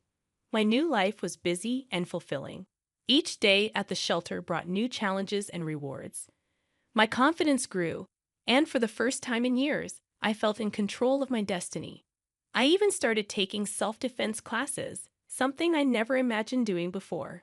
One day, as I left the shelter, I saw a car park outside. My mother-in-law, Margaret. Stepping out, she said, "Helen, we need to talk." Her voice was softer than I'd ever heard. "I have nothing to say to you, Margaret," I replied, my voice steady. "Please just hear me out." "I've realized how wrong we were," she pleaded. I stopped and looked at her. She seemed genuine, but I couldn't forget the past. "What do you want, Margaret?" "I want to apologize. I treated you terribly. I've lost my son because of it, and I don't want to lose you too." "You were like the daughter I never had," she said, her eyes glistening with tears. I felt a pang of sympathy, but I pushed it away. "Margaret, you made my life a living hell. An apology won't change that. I've moved on, and I suggest you do the same," I said firmly. She reached out to me, but I stepped back. "Please, Helen, I know I can't undo the past, but I want to make things right." I shook my head. "It's too late for that. Goodbye, Margaret." As I walked away, I felt her gaze on my back, but I didn't look back. I had learned to stand up for myself, and there was no going back to the way things were. The next day, I received a letter from Jack's lawyer. He was contesting the divorce settlement. I wasn't surprised, but I was ready. Meeting with my lawyer, Rachel, she reassured me. "He's got no leg to stand on, Helen. The prenuptial agreement is clear. He's just trying to intimidate you." I nodded. "I'm not afraid of him anymore. Let's fight this." The court date arrived, and I walked in with my head held high. Jack was there with his lawyer, and for a moment our eyes met. There was a flash of the old Jack, the one I had loved, but it vanished quickly. The judge listened to both sides and then made her decision. The prenuptial agreement stood, and Jack's claims were dismissed. I felt a surge of relief and triumph. After the court session, Jack approached me. "Helen, I'm sorry. I was wrong," he said, his voice low. I looked at him, seeing the man I once loved but now felt nothing for. "Goodbye, Jack. Take care of yourself," I said and walked away. As I left the courtroom, I felt a sense of closure. That chapter of my life was finally over, and a new one was just beginning. At the shelter, we were planning a fundraiser, and it was taking all my attention. The support from the community was overwhelming, and I felt a deep sense of gratitude. The night of the fundraiser arrived, and the place was buzzing with energy. People from all walks of life had come to support our cause. As I looked around, I realized how far I had come, from a quiet, timid woman to someone who stood up for herself and others. "Helen, you did it. This is amazing," Sarah said, coming up to me. I smiled. "We did it. And there's so much more to do." As the event went on, I felt a sense of accomplishment and purpose. This was my life now, and I was exactly where I was meant to be. Checking my phone, I discovered 13 missed calls, all from my mother-in-law, Martha. Not again, I thought. As I pondered this, my phone vibrated once more. I answered, and Martha's voice, filled with anger, came through. "Excuse me, isn't the allowance for this month $3,000 due?" she demanded. "Excuse me," I retorted. "I'll send the allowance once this month's payment is deposited." Martha raged, completely disregarding my circumstances and only expressing her own desires. I'd had enough of her. Even in this situation, she didn't reflect on her words and actions. I felt I had no choice but to resort to my last option. I pulled myself together and bled out to my phone. "Your son has passed away, so I can no longer send the allowance. My name is Jennifer Smith, 32 years old.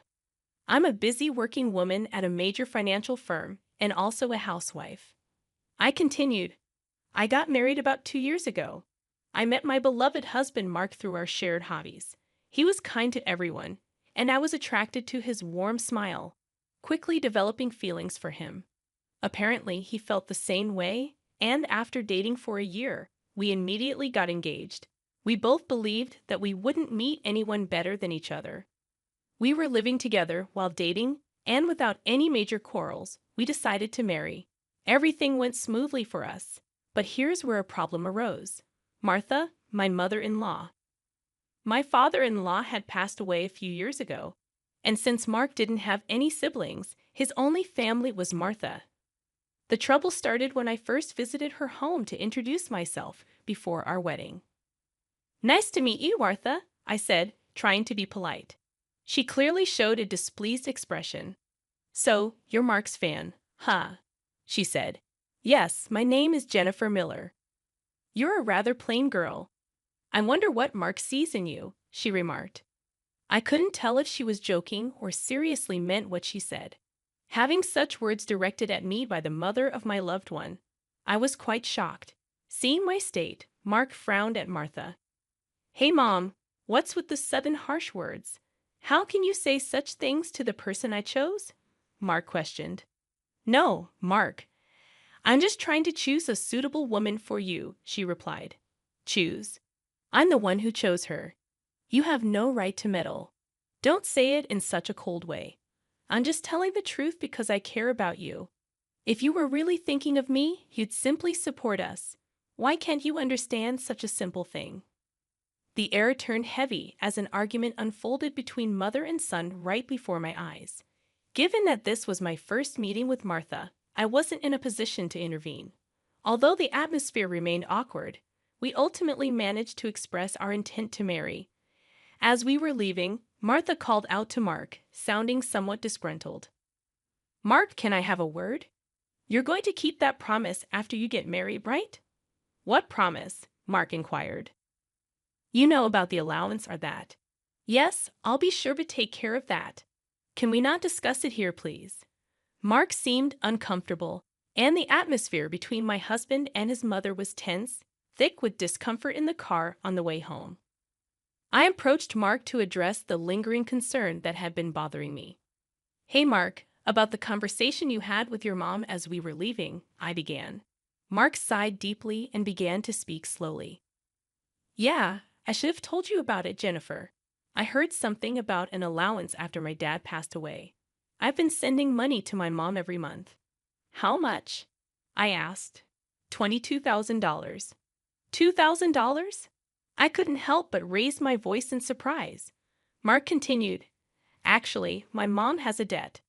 She lost a lot of money at a casino a long time ago. She's still paying it off, and because her health isn't great these days, she spends a lot of time at home. But she still needs money to live on." $2,000?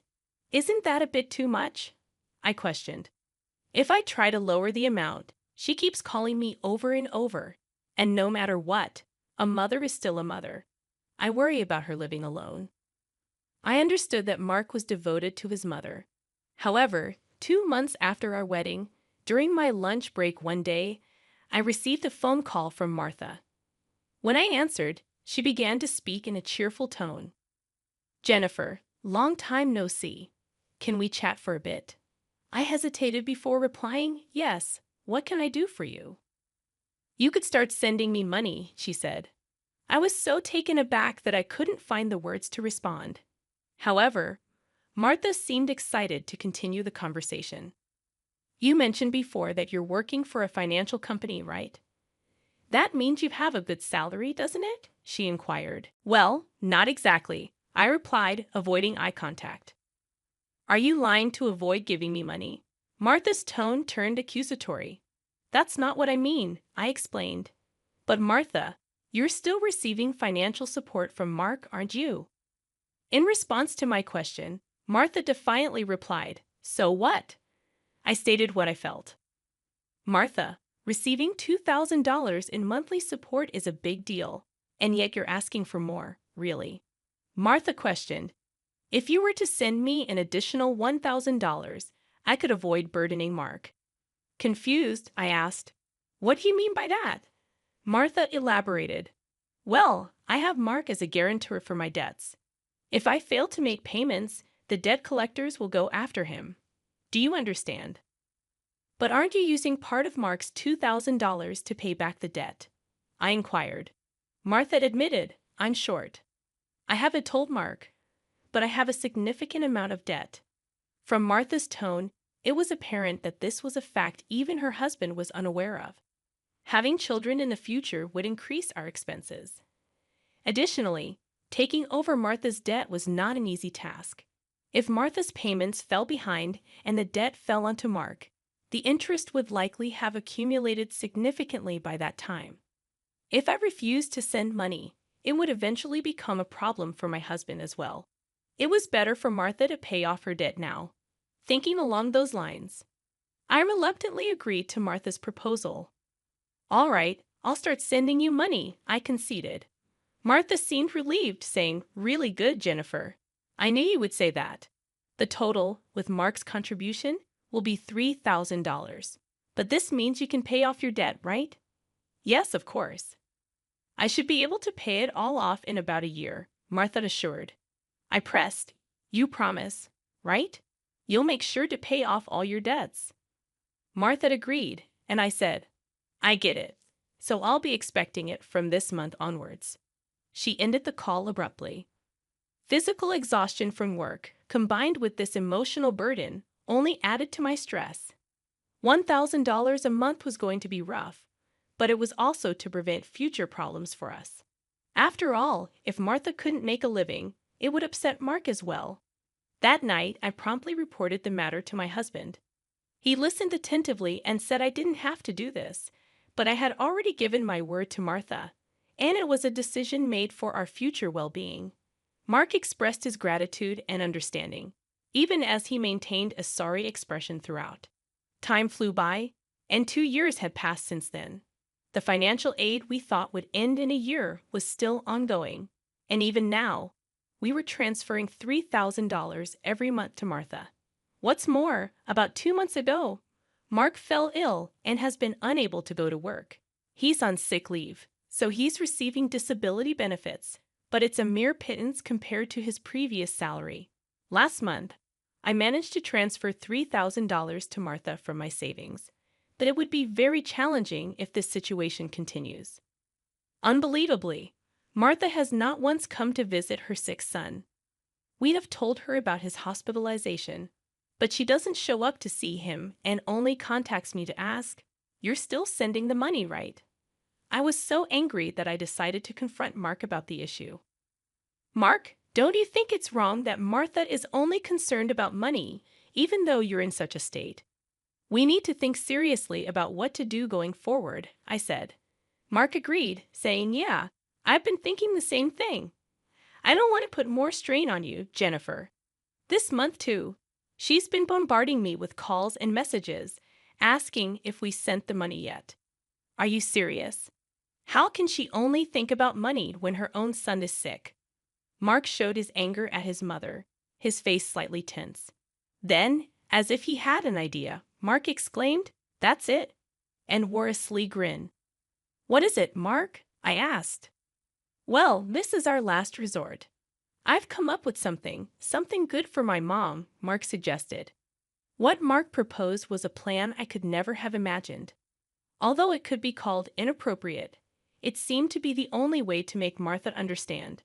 A few weeks later, Mark was discharged from the hospital. Martha didn't reply to any of our messages, so we didn't tell her about Mark's discharge in the last 2 weeks. Martha's relentless demands for money had reached a point of absurdity. It seemed pointless to continue sending funds to a mother who showed no concern for her son. While Mark and I were enjoying a cup of tea, my phone buzzed with a message. Upon checking, I found 13 missed calls from Martha. As I pondered this, my phone vibrated again, signaling another call from her. "Hello," I answered, turning on the speaker microphone so that Mark could hear. Martha started shouting immediately. "Listen, where's the $33,000 for this month?" "Excuse me, that's right. The money for this month hasn't been transferred yet," I replied. I began to explain Mark's situation, but she interrupted, showing no empathy. "I don't care if he's in the hospital or whatever. It's none of my business. You're working at a good place, right? You must have plenty of savings. Hurry up and transfer it here," Martha shouted angrily. Incredibly, she went on to say something outrageous. "Listen, since you married Mark, if he can't pay, you have to pay me. Understand? If you refuse, I'll make you the guarantor. Got it?" At that moment, something inside me snapped. She was openly displaying her desires without considering our situation at all. I had reached my breaking point. I firmly declare into my smartphone, Mark has passed away. I can't send you any more money. At these words, Martha blurted out, baffled, "What?" Yes, this was the last resort that my husband suggested, to lie to Martha about Mark's death and observe her reaction. If she showed any sign of sadness, if she reflected on her behavior and apologized, we would continue to support her financially. But if she didn't reflect, if she demanded money, we would cut ties completely. Deep down, I thought that even a money-grubbing woman like Martha would deeply reflect on her actions if she were told that her own son had died. However, the very next moment, Martha burst into loud laughter. "Yay, what's so funny?" I asked. "Well, isn't it obvious? If Mark is dead, that means his inheritance will be distributed to me too. Excuse me, I've been looking into it since I heard that Mark was sick. Listen here, 2/3 of Mark's assets are yours, but 1/3 is mine." I was at a loss for words. I never thought that when she first heard her son was sick, she wouldn't look into treatment, but rather into how the inheritance would be divided. My anger surpassed. I was simply dumbfounded, and my husband appeared to feel the same way. As our eyes met, he slowly nodded, signaling to continue with the plan. I once again addressed Martha in a strong tone. "Martha, did you hear what I said? Mark is dead." "I heard. What about it? Aren't you sad your own son passed away before you?" She callously responded. "You just make sure to send me. I won't let you get away with not doing it," I exclaimed. However, with a click, the phone line was abruptly cut off, and a dial tone echoed. Glancing at my husband, I saw that he was visibly shaking with a face red with anger. "Mark, are you okay?" I asked. My husband looked into my eyes and said, "I'm cutting ties with her. She'll likely come here eventually, demanding my money. Let's wait until then, okay?" "But are you really okay with this? Cutting off ties just like that?" I inquired. "Yeah, I have no regrets.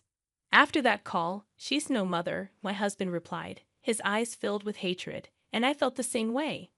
A person who only thinks about money over her own son's life is not family to me. A few days later, as we expected, Martha came to our house. For the time being, I decided to hide my husband in the next room and deal with Martha myself. She approached me with a face like a demon. "Hey, give me Mark's inheritance right now," she demanded again.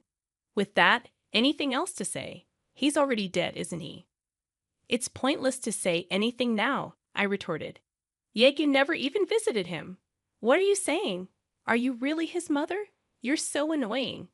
Give me the inheritance right away. I don't mind dating a lawyer," Martha persisted. Speaking more would be a waste of time, I thought. Just as I thought that, my husband emerged from the next room. Seeing him, Martha let out a startled gasp, as if she had seen a ghost. "Mama." Mark said, "YW dead? Long time no. Mom, sorry, but the news about my death was a lie," Mark explained. "A lie? How could you be so disrespectful?" Martha responded. "I wanted to confirm your true nature, Mom. I was curious about how you'd handle the allowance if your son died. But you turned out to be a gold digger, just as I suspected." "I got that perfectly," I added. "What? How dare you call your mother a gold digger?" Martha protested. "Silence. I'm cutting ties with a toxic parent like you," Mark shouted. Martha's mouth was agape at my husband's angry shouts. She could not come to terms with the fact that her own son was severing ties with her. "What? What does this mean, Mark?" she stammered. "It means exactly what I said. I can't consider someone like you as my mother. No way. What about the allowance?" Martha asked, panicked. "Do you really think I would? You're on your own with the debts." "We're moving," Mark said firmly. "Wait, please. If you do that, what about my living expenses?" Martha tearfully pleaded, reaching out to my husband. He forcefully shook off her hand, looked at her coldly, and said, "I don't care about your living expenses. You have been living off us without even a single apology. I really understand your despicable nature now. Don't you dare show up in front of us again." "No, wait, Mark." Martha called out as my husband grabbed her arm and dragged her to the front door.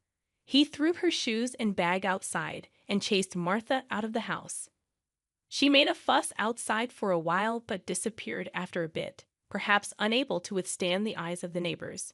She tried contacting us multiple times, but we ignored all of her attempts. We set Martha's number to be automatically rejected, and we finished moving. Regarding the matter of co-signing for the debts, it became invalid since Martha had made Mark the co-signer without his consent, and therefore he was not responsible. Without the allowance from us, Martha seems to be leading a miserable life. It's only natural, as she had been using the allowance for her gambling habits instead of paying off her debts. She still has a mountain of debts and is chased by debt collectors every day. She can't gamble anymore and seems to be working from dawn to dusk. For the foreseeable future, it's unlikely that she will be able to pay off her debts completely. She will have to keep working until she is unable to move. This is entirely her own doing. As for us, we are spending fulfilling days in our new home. My husband's condition has stabilized, and he has returned to work. After some time, there's a new life growing in my belly. We're going to have an additional member in our family next year. From now on, we want to spend happy days as a family of 3.